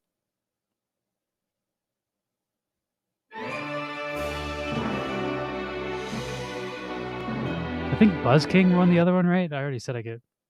Yeah, so we got both the Kings winning one. Congrats to the Kings. Rocking the world since Elvis went down. One of you two said you like this game, so hopefully this gives you more black hole tokens so you can craft more stuff and play more game.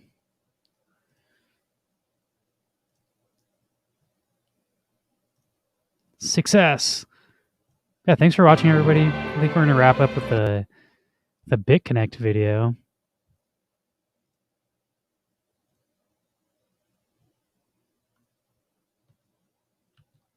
I think you should just click on the door to go through it. I think it should just be like a movement.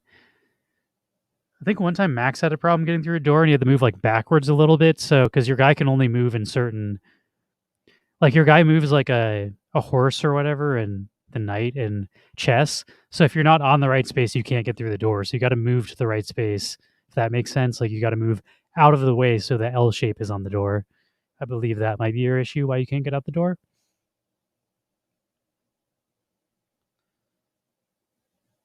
Yeah, this is one of our, we used to, if you're on the door and can't get out, I don't know what the problem is. You might have to hit up Discord, hit up T-Break. He's pretty like available and seems to be very helpful. So if I can't help you, he should be able to. He's got all the answers. Gotta say, pretty impressive developer too, where he's saying he's like never developed anything before he came to Wax and learned how to, he created his own NFT asset standard. He's creating like all these smart contracts and coding a game from the ground up. Pretty impressive. Did I do a link to our Discord? If anyone wants to hang, I'll be around for the rest of the evening. So we'll be streaming tomorrow at 2:30 p.m. Max and I might play that. It's kind of like a Web 2, Web 3 hybrid VR game called Boss Fighters. We've really been enjoying that. Their playtime is usually on the weekend, so we'll probably do some of that. Maybe I'll play some Rivals and some mythical games on stream.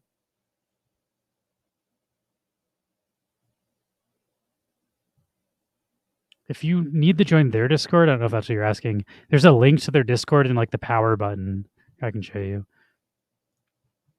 If you're on TMFW and click the power button, there's a link to their Discord. So you should be able to click that and join. And if you're having difficulty with anything. Can devs do something? Can devs do something? They should be able to help you with that.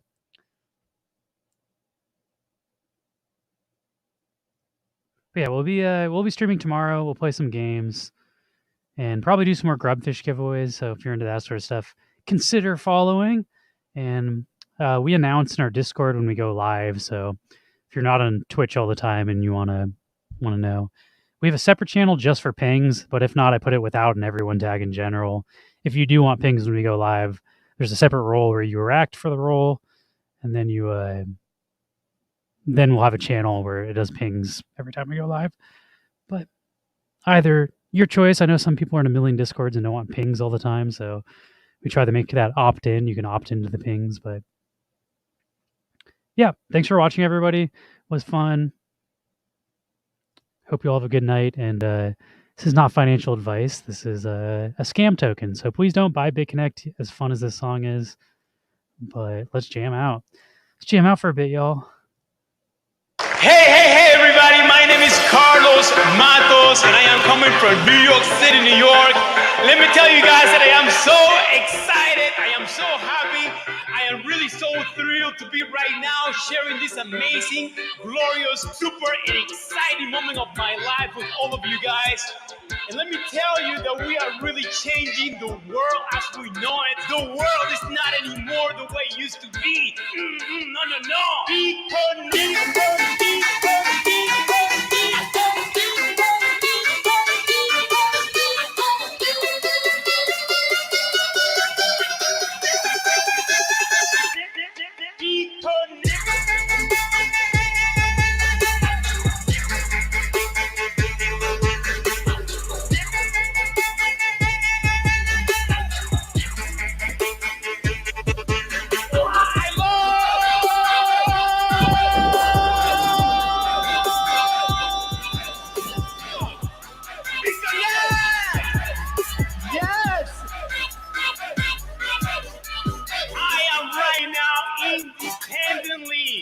Financially independently. I am saying to so many people who said that this was going to be a con artist game, that this was going to be a scammer game. Hey, you're going to lose all your money. I'm telling him, honey, listen, this is real. No. That's a scam.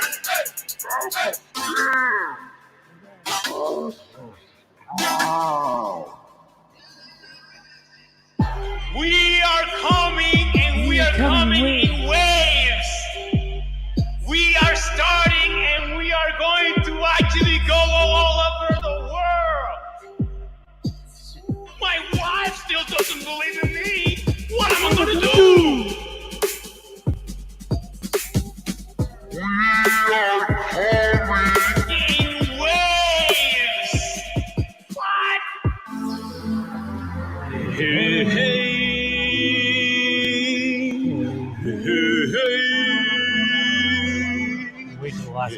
Hey. Good morning, good afternoon, good evening to everyone from around the world. This is Carlos Matos broadcasting live directly from the Bronx, New York, USA. What's up?